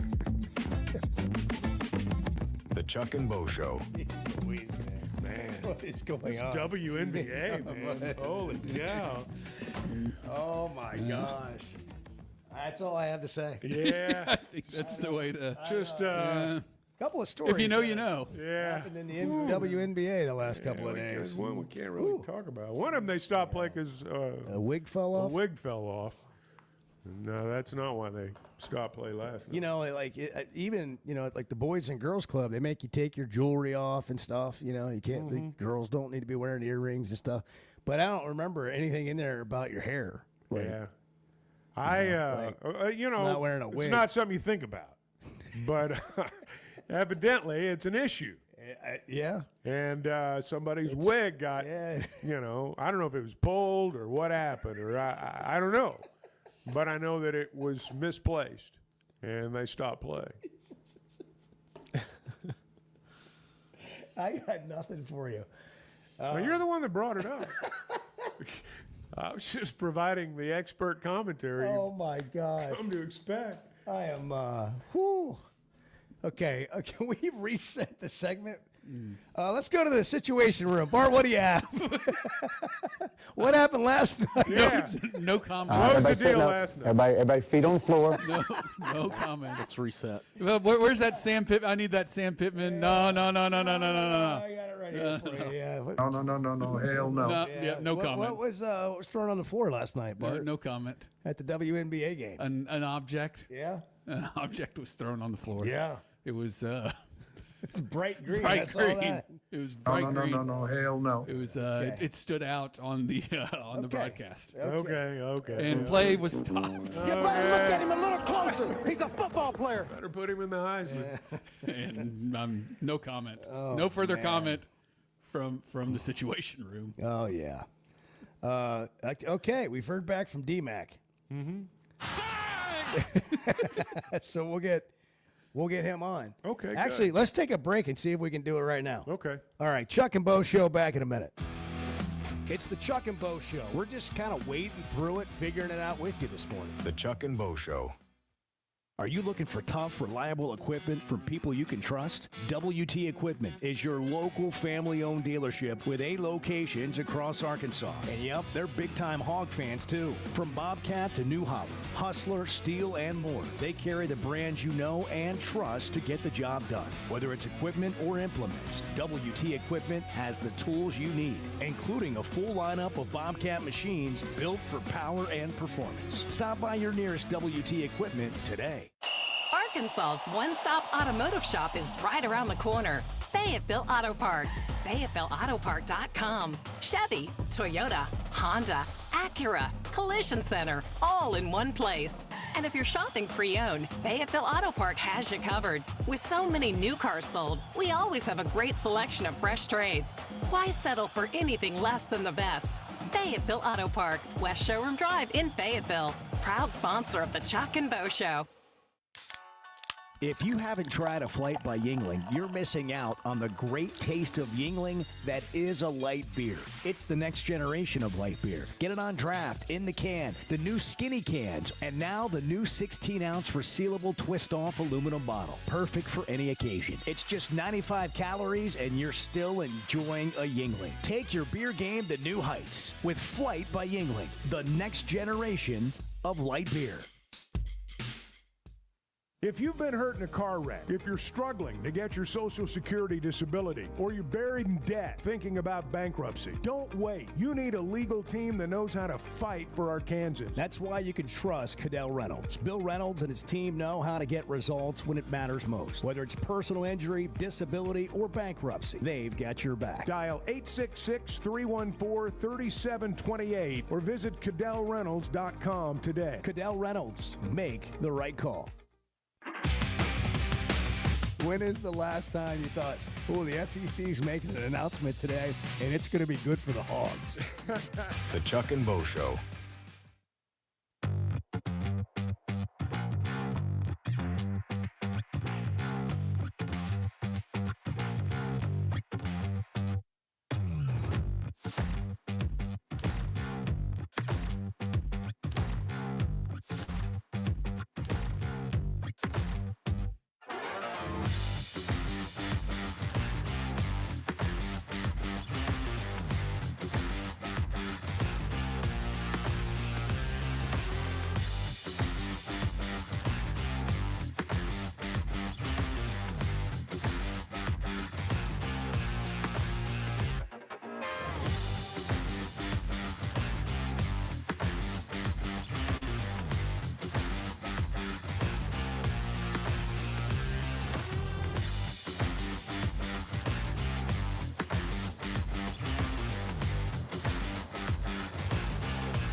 my gosh, this pen is leaking all over. Oh, that's a lonely feeling. Brand I've done that. You've been too aggressive with that pen over there. Goes over manhandling this pen. He's getting ink all over him. The Chuck and Bo Show. All right, DMAC at 8:35. All right, we'll good. talk about his jersey being honored and the patch and what it means to him, and go down memory lane a little bit with Darren McFadden at 8:35. So that'll be cool. That'll be fun. He's one of those players you can start a conversation. I remember the time, and I mean, you look up and you've spent 2 hours talking about it. You know, it's been so cool to just watch him too over the last few years. All the progress he's made personally, just in his life, and he's impacted a lot of people with his story and some of the stuff he's battled and all that. And really proud of him for that. And just to see him get to enjoy the memories, you know, and looking back on the career he had. And I think he's really soaking this up. You know, when you're in it, you don't really, you know, you just on to the next thing. But to have that career, to be revered the way that he is by Razorback fans, you can tell it means a lot to him. And that's cool to see. One of our own. Yeah. You know, just I think that's the way the state views him. And his life's been chronicled. And, you know, there were some patches there where he has some things to overcome. And he's done that. And, yeah, it's nice to see him as a grown man now. Look, not everybody starts from the same place. And for some people, it's a longer journey, and it's a tougher journey.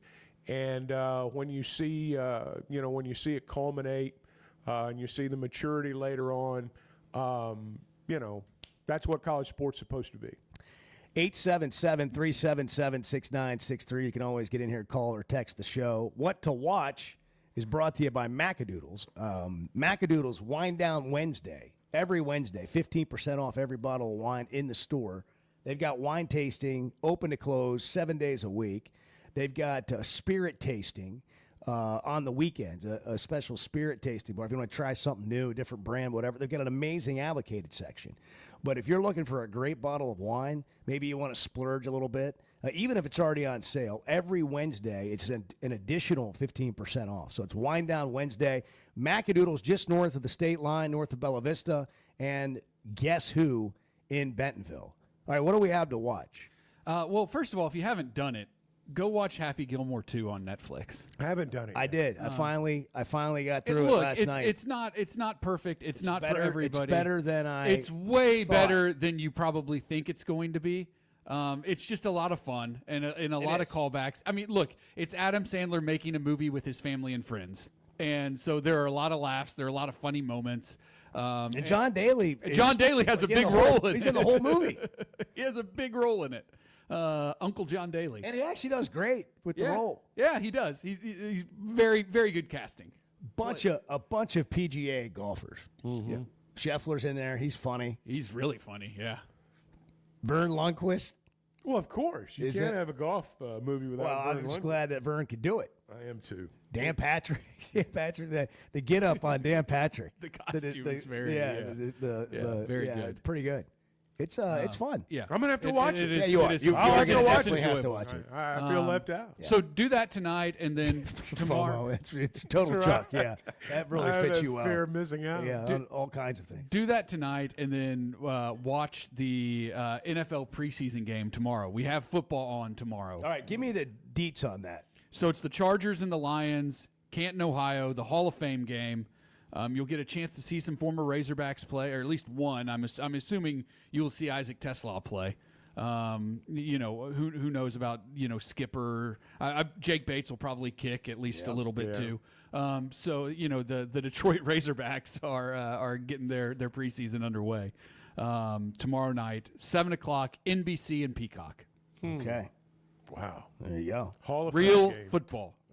Hey, a couple of, while we're on what to watch, couple of watch list guys. Senior offensive lineman Fernando Carmona named to the 2025 Outland Trophy preseason watch list. So that's something. And then you got Taylon Green on the Maxwell Award watch list. Well, both of them need to be good this year. If Arkansas is going to be good, both of them need to be good. I think somebody to watch is Corey Robinson. Yeah, that's the one I was going to mention there. From Georgia Tech, Yeah. the transfer. Yeah, he's going to be the tackle. Going to be the left tackle. And that's that's the spot right there. You better be good because the guy across from you is going to be. Yeah, I'm interested to see what they did with the offensive line and how it works. I just think it's a real key to the season. That's not really breaking any news, but they went out and they got guys that they felt like could fix the issues they were dealing with a year ago. And it's Eric Mateo's second year as the O-line coach. I thought it looked like they got good answers.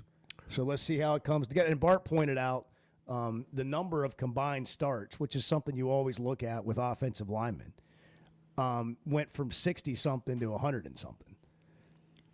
And in that, I think 62 career starts to 101 career starts along the offensive line. That's added experience. It's not everything, but it's got to be cohesive. You got help. all the protections and all that stuff, but I think that's a positive. We'll see. Well, it's got to be.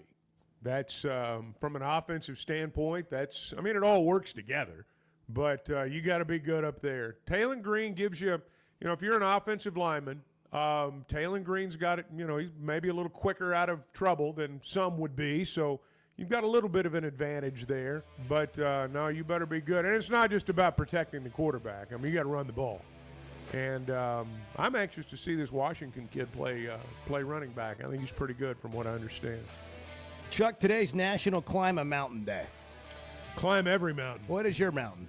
What is the mountain you'll be climbing today, Chuck? I don't know that that's going to happen today. Well, it doesn't have to be an actual mountain. It's a metaphor. But is there something in your life that is a mountain to climb that maybe we could get behind you on today? Well, I can't think of one off the top of my head, but I'll give it some thought during the break. Maybe spending another hour with this group. Yeah, I'm just trying to make it at 9 o'clock, man. That's the mountain directly the daily mountain. in front. That's right. It's the daily mountain The daily I climb. The daily mountain I climb, written by Chuck Barrett, New York top seller. Surviving the Chuck and Bo show. New York Times top seller. Almost 8 o'clock. Brandon Marcelo Why coming deal up. with the stress of commercial travel when you can fly on your schedule with Jet Aircraft? No TSA lines, no baggage claim, no waiting around. Just you and your crew flying in comfort and style. Whether it's a weekend getaway, a golf trip, or planning your football travel for the fall, Jet makes it easy. Seats up to 9 with a full bar, custom catering, and plenty of space. Visit Jet NWA for pricing and more. That's Jet with 2 T's. There's no better shopping experience than you're going to find at Macadoodles or at Guess Who in Bentonville. And every Wednesday is Wine Down Wednesday. 15% off every bottle of wine in the store, even if it's already on sale. But when it comes to selection, amazing prices, and unbeatable customer service, Macadoodles and Guess Who in Bentonville is second to none. Wine, beer, and spirits. Stock up for your next party or just stop by and grab your favorite. Macadoodles, just north of Bella Vista, and Guess Who in Bentonville. We never thought much about power outages until we had one during the worst possible time. As a busy mom, there are plenty of challenges in a day. But with Paschal, power outages don't have to be one of them. A whole home generator installed by the pros at Paschal gave me back my peace of mind. The process was easy and understandable. Now, I don't have to worry about losing power when storms arrive. Get a free estimate today and keep the power on with a whole home generator from Paschal. Professional people, professional service. Paschal Air, Plumbing, and Electric. Buying or selling a home's a big deal, and you want someone who is with you every step of the way. That's why those of us at the Chuck and Bo Show wholeheartedly recommend Weicker Realtors, the Griffin Company, because we've experienced it. They've been my partners for life. They're Bo's partner now, and I promise you, when you become involved with Weicker Realtors, the Griffin Company, they'll become your partners for life too. They've been turning houses into homes since 1978, and you can always log on and check out their selection at WeicherGriffin.com. We were 0-5. They put us all in the coffin. They just didn't put the nails in. The Chuck and Bo Show.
Previously heard on Chuck and Bo. I got a legitimate question. You and me go play Oakmont today. What do we shoot? I think we break 100. There's no way. I think we break 100. That is barely. the most ridiculous thing of all the ridiculous things you've said, and you've said a lot of ridiculous things.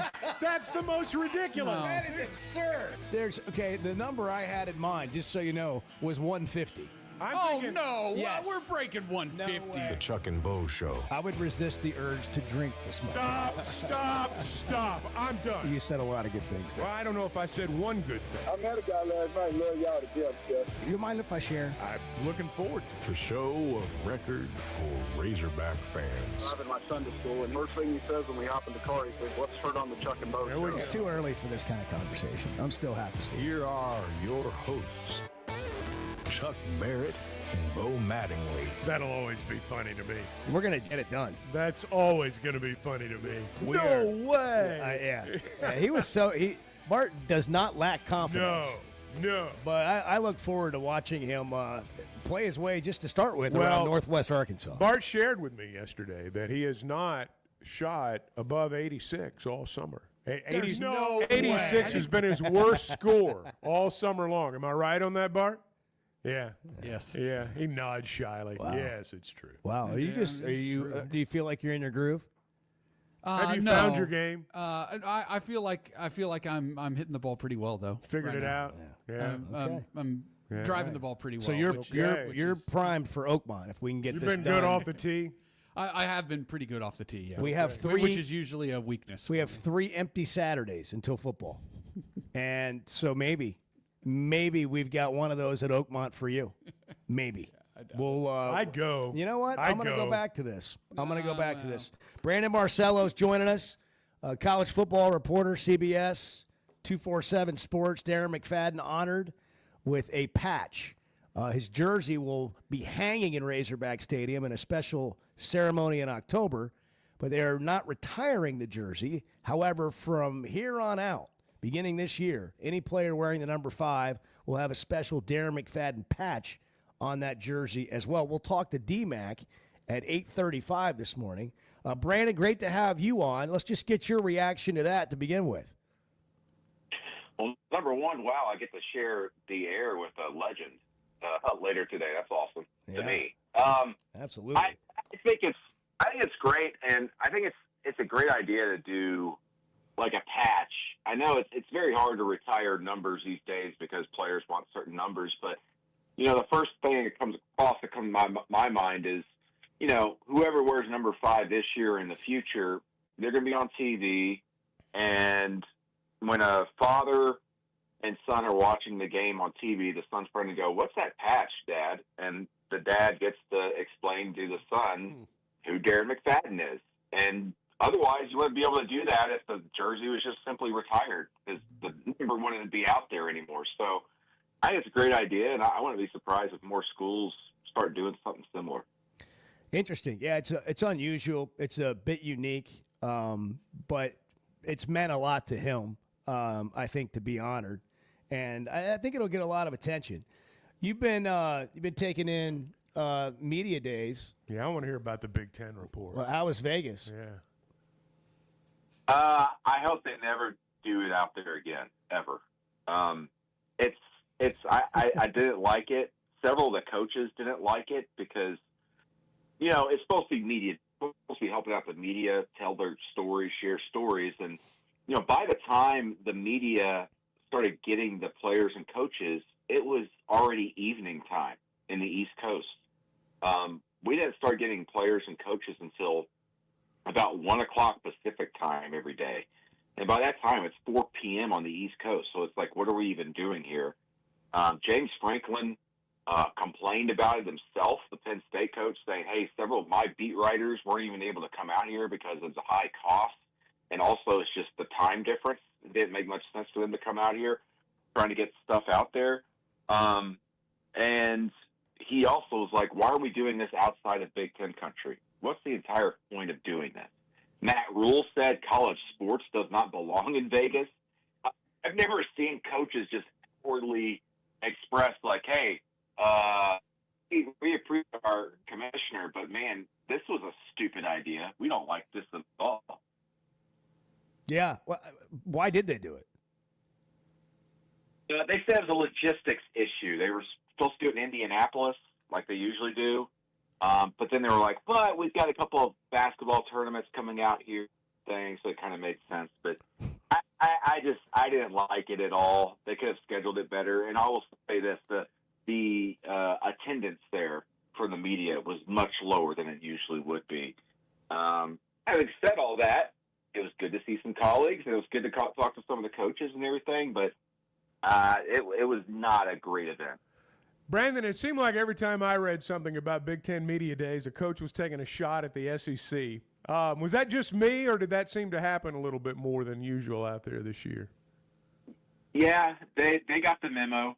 The commissioner, Tony Petitti, was very much, and I'll say this, unlike maybe in the SEC these days and other conferences, the coaches were just echoing everything that was coming across from the Big Ten desk. Everything Tony Petitti said about playoff format, they all echoed. Strength of schedule, scheduling, they all went after the SEC on that. The only coach who said anything really nice about the SEC was James Franklin, actually. And he was talking about media day type stuff, just going like, why are we out here in Vegas doing this? And why don't we have like press conferences and stuff like that in the off season? Why isn't our commissioner speaking more to the media? That was fascinating. But also, yeah, it seemed like everybody seems to be on the same page in the Big Ten. I'm not so sure everybody agrees with some of their ideas right now, but it was really fascinating. I didn't hear really like any voice in the wilderness saying, no, I don't agree with this when it comes to playoff format or scheduling. They were all online with their commissioner. When you look at the Big Ten this year, and we can move on from that in a second, but is Illinois an actual contender, as it appears that many believe they are? And I'm wondering if you spent any time with Bielema and what he had to say.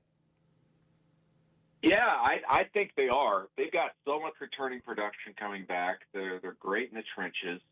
And, in fact, while I was up there, I think the Big Ten's going to get 3 teams into the playoff this year, not 4. And the third team to me is going to be a wild card. And that wild card is going to be either Illinois or Indiana. Because, one, Indiana's schedule is so freaking easy once again. And I'm a big believer in Kurt Signetti's approach and just replacing players, almost like a Moneyball approach. He just finds guys with production and brings them in. Plus, they've got 3 All-Americans returning on defense. I mean, you barely ever hear that anywhere at any program, let alone Indiana. But back to Illinois, you got a veteran quarterback, Lou Altmaier, coming back. I like the way their schedule sets up. And, again, they just got so much returning production this year. And I had people going, well, they 2 top receivers. And I go back, when have you ever seen Brett Bielema really have to rely on their receivers? When are they going to be throwing the ball a lot? As long as they're running the ball, they're going to be successful. And you could tell from talking to Bielema up there that he's very confident in what they're going to be able to do this season.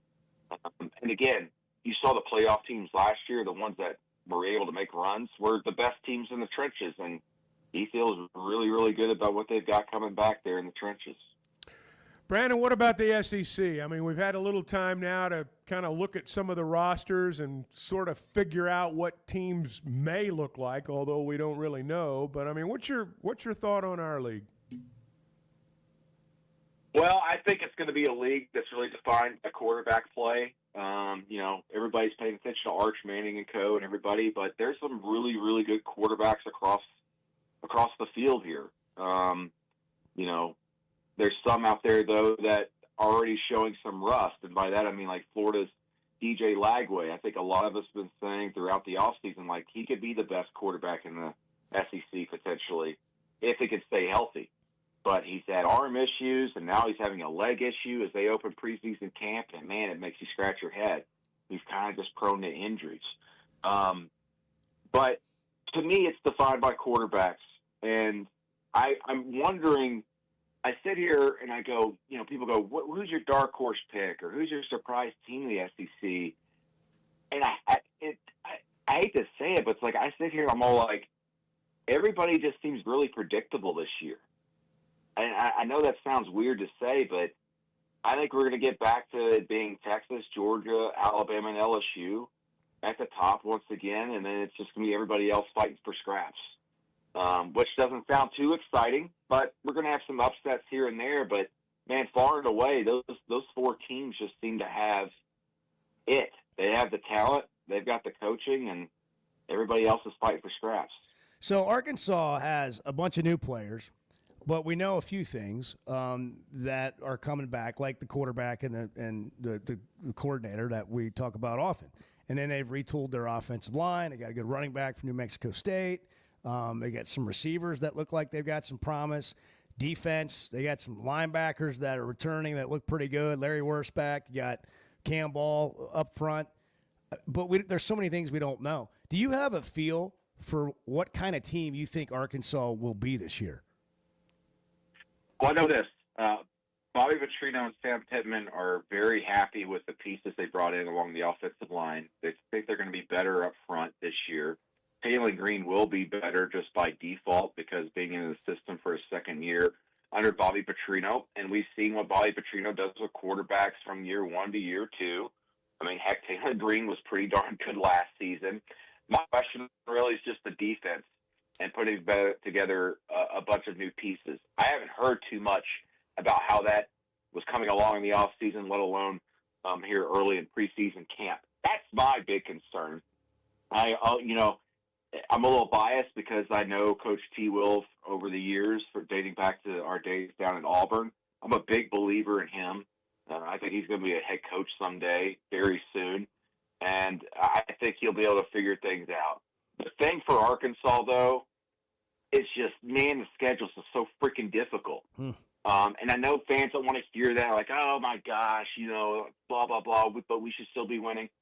I'm going to tell you, it's just the way it is. It's the new way it is in the SEC, or really the last 4 to 5 years. It's just, if you've got an incredibly difficult schedule, at some point, fans have to be happy, almost no matter where, unless you're in Alabama or LSU, that, hey, if I get to 8 wins this year, that's a pretty great year considering the schedule. And maybe take the page out of the Big Ten Commissioner's book where he's saying, hey, there are 8-4 teams out there that are pretty darn good. That's a good season. And at what point in college football did we decide, hey, that's a failure? There are a lot of 8-4 teams that could contend in the playoff, for example, is what Tony Petitti was saying. And I have a hard time sitting there going, you know what, he's not right. I think he is right from that standpoint. But again, as you mentioned, Arkansas is such a mystery this season because there's just so many new pieces. I'm confident they're going to be very good offensively. Defensively, I just don't quite know, and that gives me a little pause for concern. Plus, that early part of the schedule. I mean, I hate to say it, but like I look at these schedules across the SEC, and I actually did an article the other day on strength of schedule, and like it seems like almost every other schedule in the SEC is a fire me or extend me schedule for coaches. If you do really well, it's like, well, that guy deserves a contract extension. And if you just do mediocre or bad against it, it's like, well, we should probably fire this guy. It's brutal out there across the SEC this year. A lot of coaches kind of just teetering on that fence, and they've got really, really difficult schedules. And not just in the SEC, but also in the non-conference. Well, you look at last year, and we didn't have any vacancies. I wonder how many vacancies there will be this year. Head At least 5, I think. 5. I think there'll probably be about 5. Wow. I think it's very possible. Unbelievable. Here we go. That could be absolutely true. It's going to be in that ballpark. Brandon, always great, man. We enjoyed it. Thanks for hopping on. We'll do it again soon. All right. See you guys. Thank you, Brandon. See you, man. Brandon Marcelo. You can follow him on social media. CBS Sports, CBSSports.com, 247 Sports as well, covering college athletics and college football this time of year. Can you imagine 5? I mean, wouldn't that be something? There would be a lot of well, speculation. just think about how that shakes the league up. I know. You know? I know. Hey, Weichert Realtors, the Griffin Company. I want to talk about them a minute.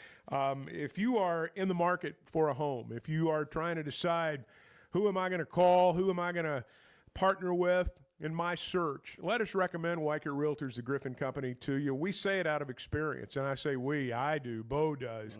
Anybody that deals with them is going to come to that conclusion.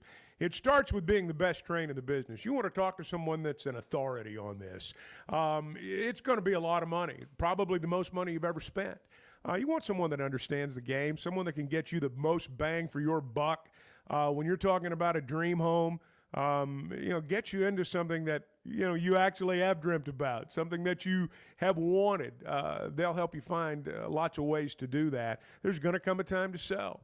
You may wonder, now is it the right time to sell my home? Talk to them. They can tell you.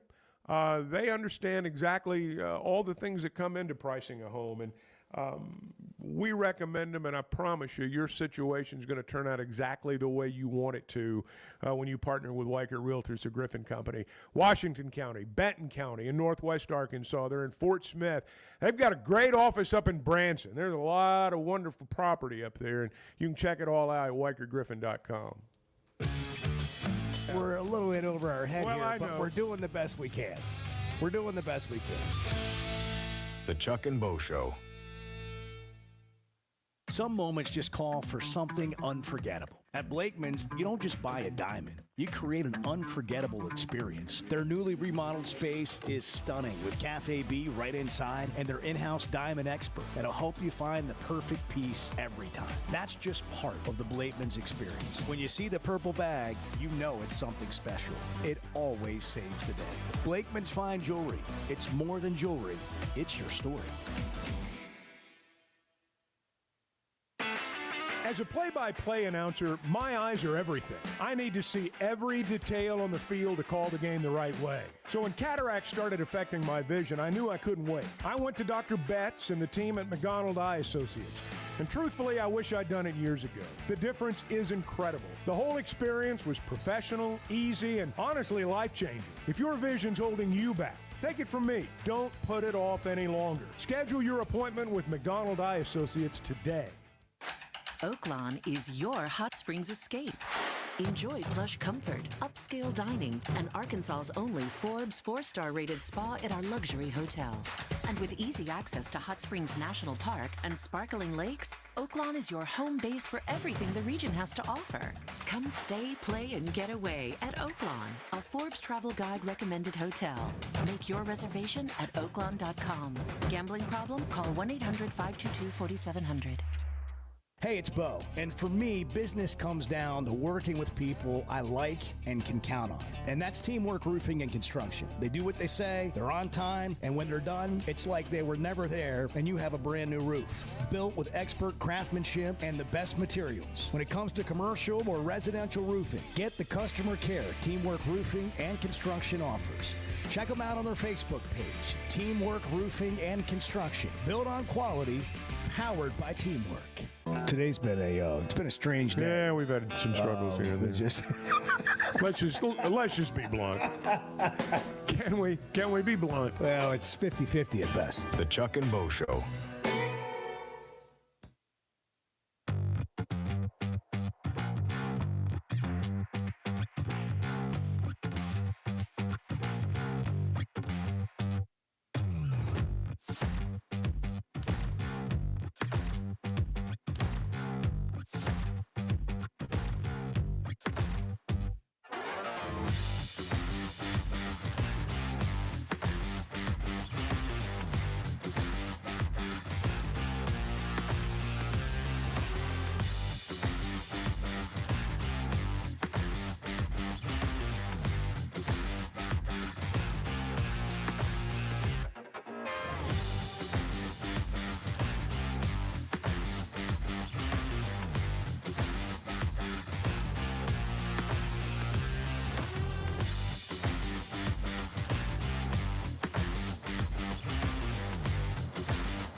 I think it's an outstanding schedule. With that, everybody, that gives the University of Arkansas one hell of an opportunity. And we've got a good football team, too. They have to play Arkansas, too, now. The Chuck and Bo Show. It is hard for a Razorback fan to. What do you do with that? That whole conversation about scheduling. Like, we just rolled out the Kansas State schedule a little while ago, and Brandon mentioned it 3 or 4 times probably in our conversation with him about how big of a deal scheduling is. Look, there's 5 or 6 teams in college football every year, and maybe not even that many, that are the very best teams. And I get everybody wants to be there. 120 teams are chasing to be the top 5. But it doesn't change at the top, and there's a reason why they're traditional powers. And I don't know, I get that that's not something you have to like, but I also don't understand the lack of understanding that you can't change that. You can jump up and you can have a year, but the schedule, if you're a Razorback fan, it's so frustrating because you don't want to talk about 6 wins. You don't want to talk about 8 wins. You want to talk about 10. You want to talk about making the college playoff. But there is a but, right? And what do you do with the but? Well, it's not like every team out there is winning 10 or 11 games. I mean, it's hard to get to that total, particularly out of the SEC or the Big Ten or a lot of these the larger mega conferences now, and there aren't that many of them, but it's hard to get to 10 or 11 wins, and there aren't going to be that many teams that do. You know, Brandon said something a minute ago, and it's I think this is what's frustrating for a lot of fan bases, not just ours, but a lot of fan bases, is that, he was talking a minute ago about Alabama, Georgia, LSU, how this is going to be a more traditional year. It seems like almost every year is a traditional year in the SEC, or for that matter, even the Big Ten at times. So it is, the numbers are undeniable. Again, you go back to the 6 schools since 77. If it was easy to do, somebody would have done it by now.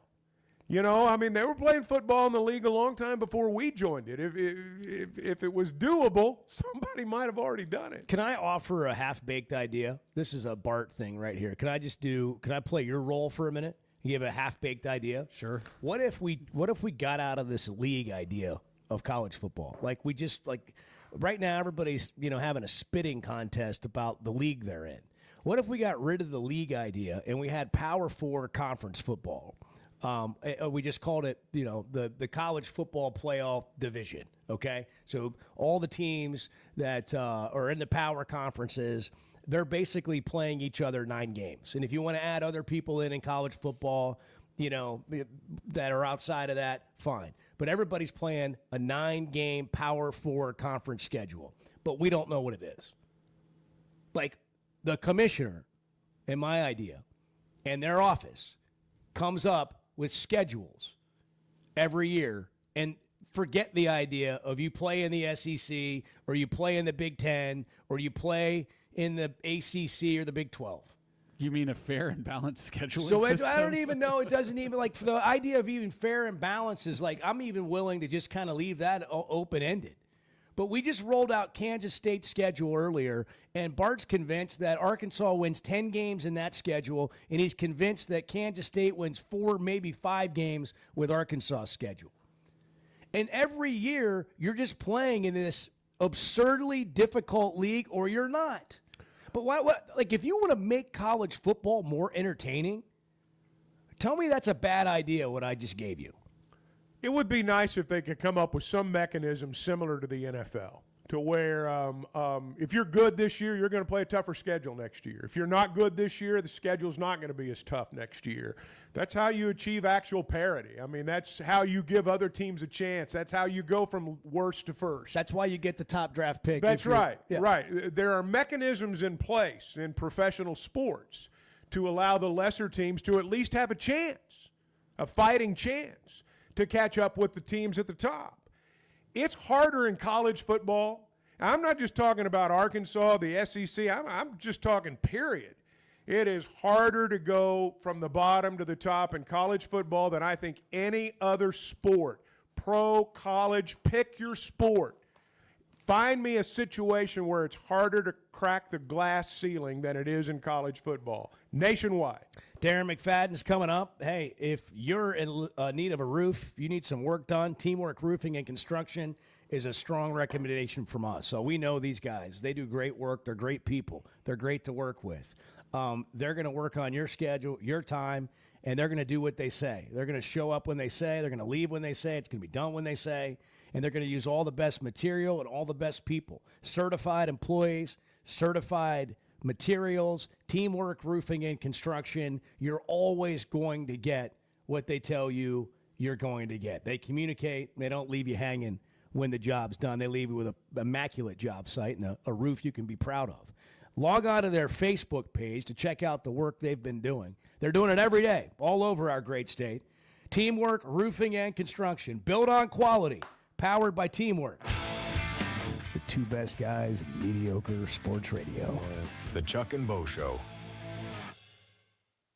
Buying or selling a home's a big deal, and you want someone who is with you every step of the way. That's why those of us at the Chuck and Bo Show wholeheartedly recommend Weicker Realtors, the Griffin Company, because we've experienced it. They've been my partners for life. They're Bo's partner now, and I promise you, when you become involved with Weicker Realtors, the Griffin Company, they'll become your partners for life, too. They've been turning houses into homes since 1978, and you can always log on and check out their selection at WeicherGriffin.com. At the Stonebreaker Hotel, we believe in the art of gathering, whether over a thoughtfully prepared meal or a quiet moment on Markham Hill. Start your day with breakfast classics from the all-day menu, served from 7:30 to 1. Savor shareable bites from the bar and lounge menu until 10. And let the dinner menu from 5 to 9 bring familiar flavors with a fresh twist. And for a weekend well spent, how about brunch? Rooted in connection, designed for comfort. Learn more at stonebreakerhotel.com. Particularly in the South, I'm not sure there's a title that carries more weight than coach. Maybe preacher. The Chuck and Bo Show.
you one thing, but listen, what a great show the best sports show in the state is, no doubt, the Chuck and Bo Show. No doubt about it.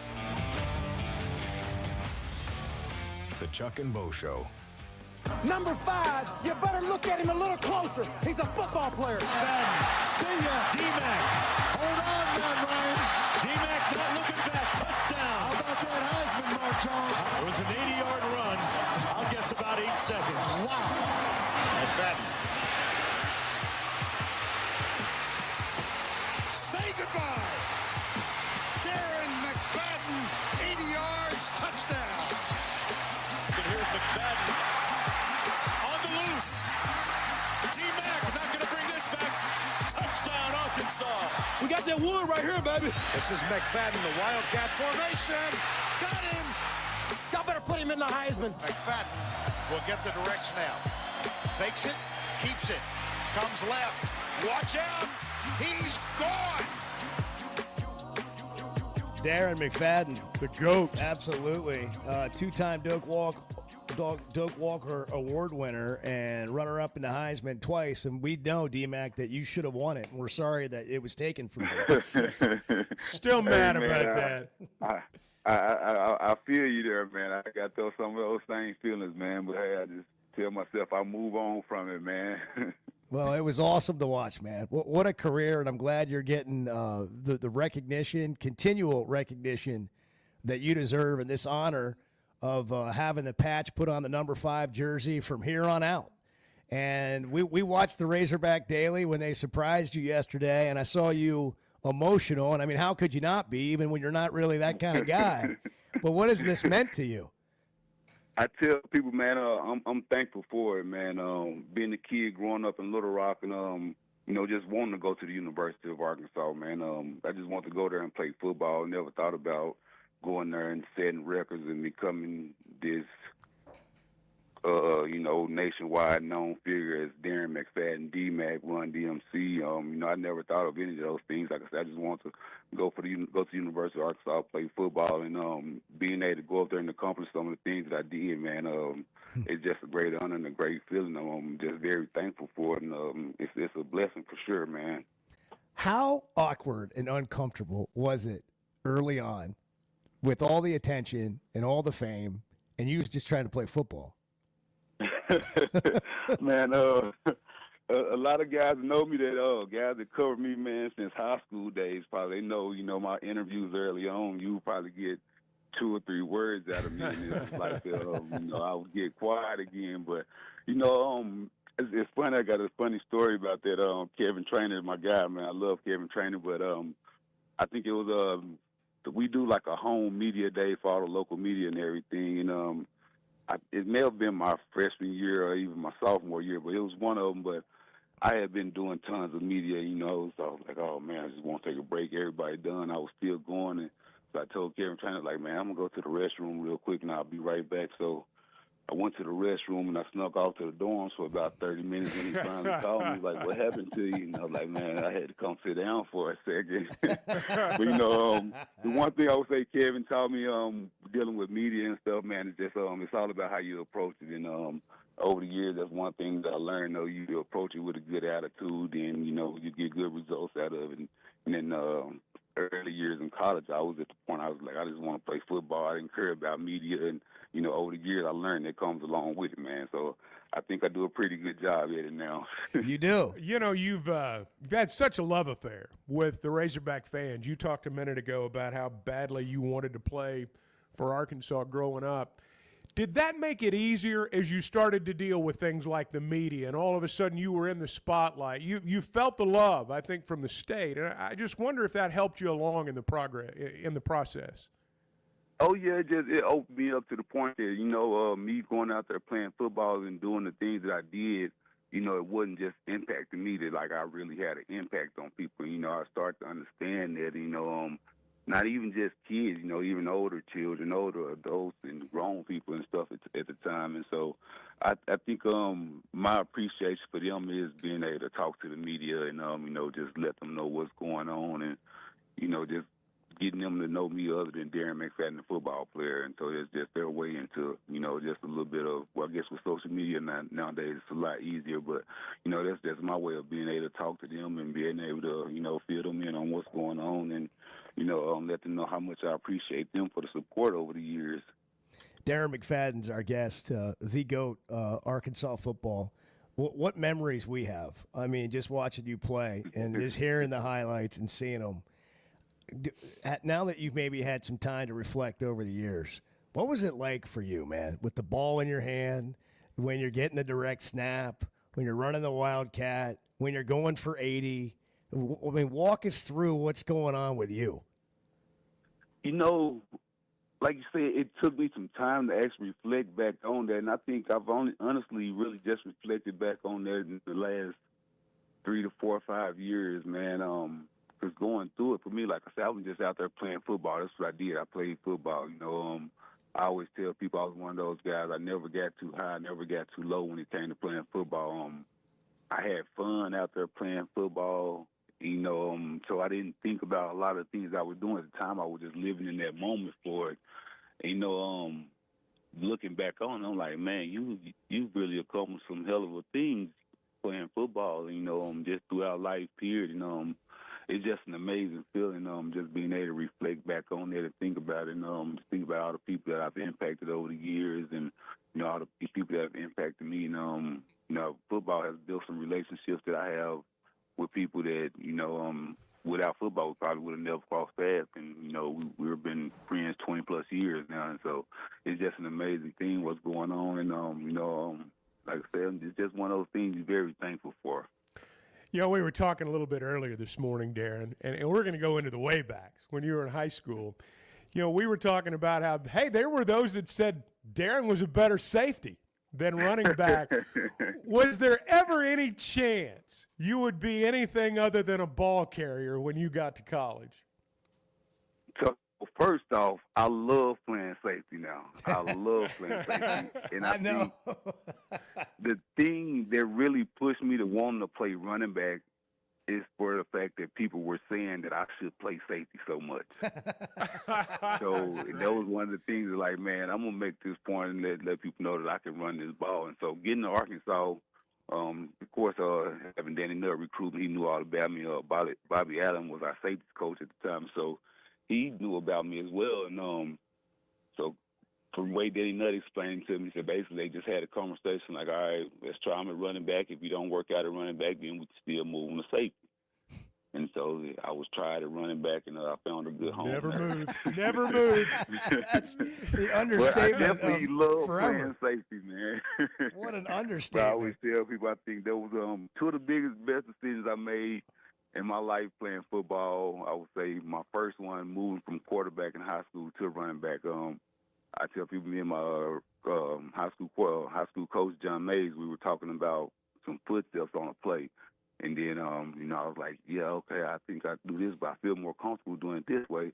Then he's like, how about you just go play running back? And I was like, all right, I'll just go play running back. And, I think that was one of the better decisions I made in my life as well, right there. Darren, when you got emotional yesterday, I don't know if you can share this with us, but I just love to hear, like what about that, kind of got in your heart? Man, I think it just being at a point in my life where I do sit down and be able to reflect and, think about stuff, man. I feel like I just done so much at Arkansas, and, I don't expect anything from it, man. And, it just caught me by surprise, really. I like I said, I didn't expect anything. I was sitting there talking with the guys, and then, when I seen Coach Pittman and Hunter pop on, it was like, if you see the film, my face just kind of went blank because I was like, what they got going on? And so to hear that right there, man, it was a great feeling, and I was just very thankful for it. And like I said, a lot of people say, oh, the number should be retired and whatever, which I can't say that it's not a number that's worthy of being retired because it's very much well lived. But I tell people it's a way for me to my name to be able to live on, because you're not going to see number 5 on a jersey and not think about Darren McFadden, and then having a patch on there as well. Now, that's something right there. It's going to, it's a conversation piece for people, and I feel like that's the way to keep my name living on. When anytime you see number 5 out there on that field. Man, that's really cool. We mentioned this earlier, and we all know your football career and have seen it. And like so many of us, you've gone through personal struggles in your life, and you may have made as much or more of an impact here in the last few years with some decisions that you've made and the impact you've had on other people with that. I mean, what has that meant to you as a grown up now? And to have the life you have now, I'd just love to give you the opportunity to share a little bit about that. I just tell people, man, they put a smile on my face because I think that's another part of it, too, with me getting emotional because I'm at a point right now that, like I say, I can reflect on things. I can think of things clearly, man. I tell people I've had tons of accolades and awards over the years, but me being able to give up drinking is probably one of my biggest accomplishments, man. It was one of those things. I didn't think I was an alcoholic, but it definitely had a hold on my life, and it controlled me more so than not. And so being able to give up drinking, man, I've been sober 2 years now, and it's just an amazing feeling. And like I said, I think that's part of me being able just to have a clear mindset and, not just living in the moment and actually reflect on things and think about things more. And so that's something that just being able to open my mind up, man.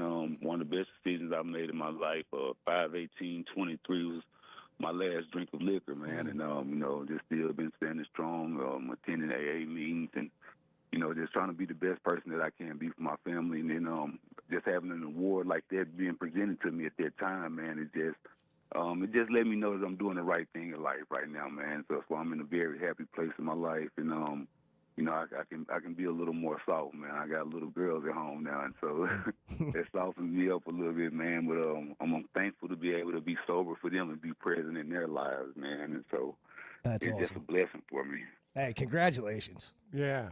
Darren, appreciate it, brother. That's awesome. We play the highlights, and there are so many favorite moments. I mean, Razorback fans can tell Darren McFadden stories until past bedtime. What do you remember? What stands out? What do you remember when you think about that time?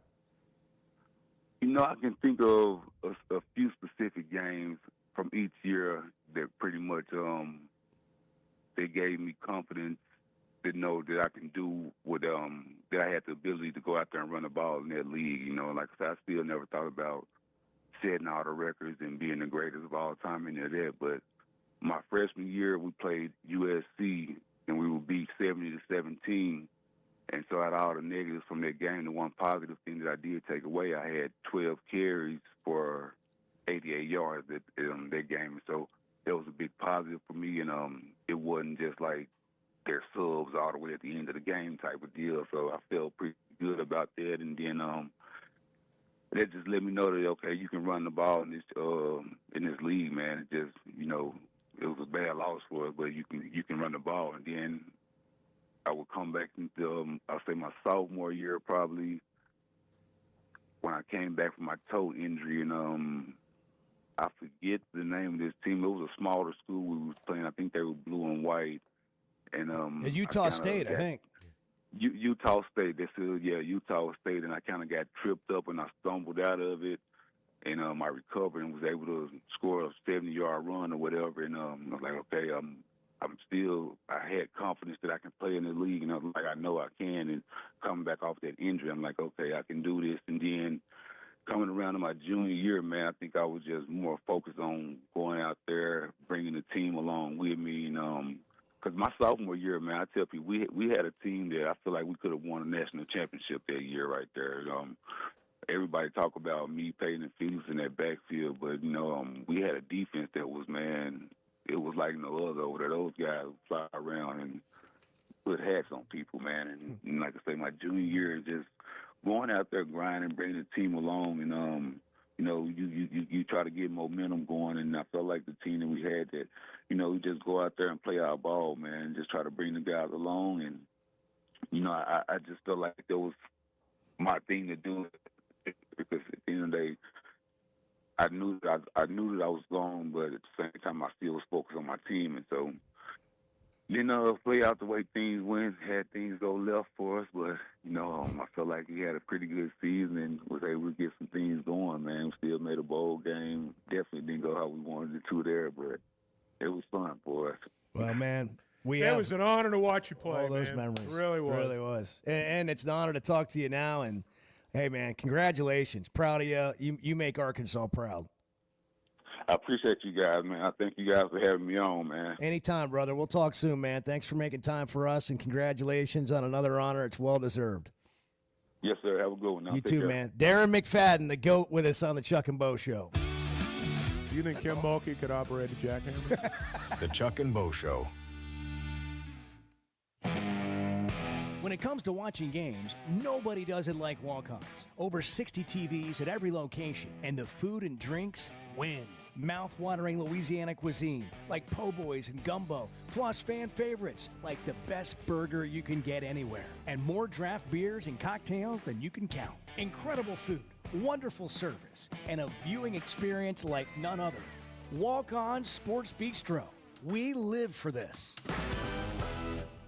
Summer storms and heavy rains can sneak up fast, so make sure your gutters are ready to handle it all. Hog Trough Gutters, locally owned and operated with 30 years of experience, installs seamless gutters made on site to protect your home. They're fully licensed and insured. Every job is hydro-tested, and each one comes with a 20-year warranty. Proudly serving Northwest Arkansas and the River Valley. And if you're outside those areas, just give them a call or a text. Schedule your free inspection today at hoggutters.com. So I spent yesterday, you mind if I share? I'm looking forward to it. The Chuck and Bo Show.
When Chuck and I started the show, he said we want to deal with smart people, smarter than us. It's going to take a while for them to show up because they've been dumbed down, but they'll show up. The Chuck and Bo Show. Oh, that was refreshing. He was really good, wasn't he? That was just great. How can you not just be so happy for him, so proud for him, love where he is in his life.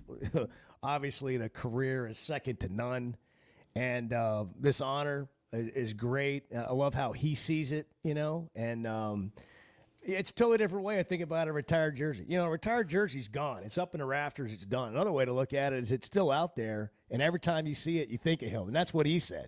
Well, Brandon Marcelo said this a little bit earlier, and I'm sure this is the intention behind the patch, is that when a father and a son, or one generation and another generation, are watching the game, and the generation that doesn't remember when he played, so what's that patch all about? And Dad says, well, let me tell you about Darren McFadden. And that's the perpetuity part right there. I mean, that's what makes you live forever. Pretty cool. Before we get out of here today, July 30th, today's Wednesday, it is Bill Cartwright's birthday. He's 69. I'd like to tip my cap to the worst free throw form we've ever seen in the history of basketball. To Bill Cartwright. I met him like 3 or 4 years ago. He's a scout now. They're all scouts. That's how they. I don't know how some of these guys fly around on planes. I don't either. Bill Cartwright's a big man. Yeah, he's a tall man. Well, and I'm going to tell you what I noticed when I met Bill Cartwright was that takes a toll on your body, man. Yeah, he was a big man who could barely walk. I mean, he could barely walk. And how old is he today? 69. Okay. This was probably 5 years ago. He couldn't walk then. I felt bad for him. I really did. It's tough, man. Sometimes it's good to be 5'6", Chuck. Lawrence Fishburne is 64. It's National Cheesecake Day. That sounds National Father-in-Law Day. And, of course, the big one, National Climb a Mountain today. What's your mountain today? Go climb it. Why deal with the stress of commercial travel when you can fly on your schedule with Jet Aircraft? No TSA lines, no baggage claim, no waiting around. Just you and your crew flying in comfort and style. Whether it's a weekend getaway, a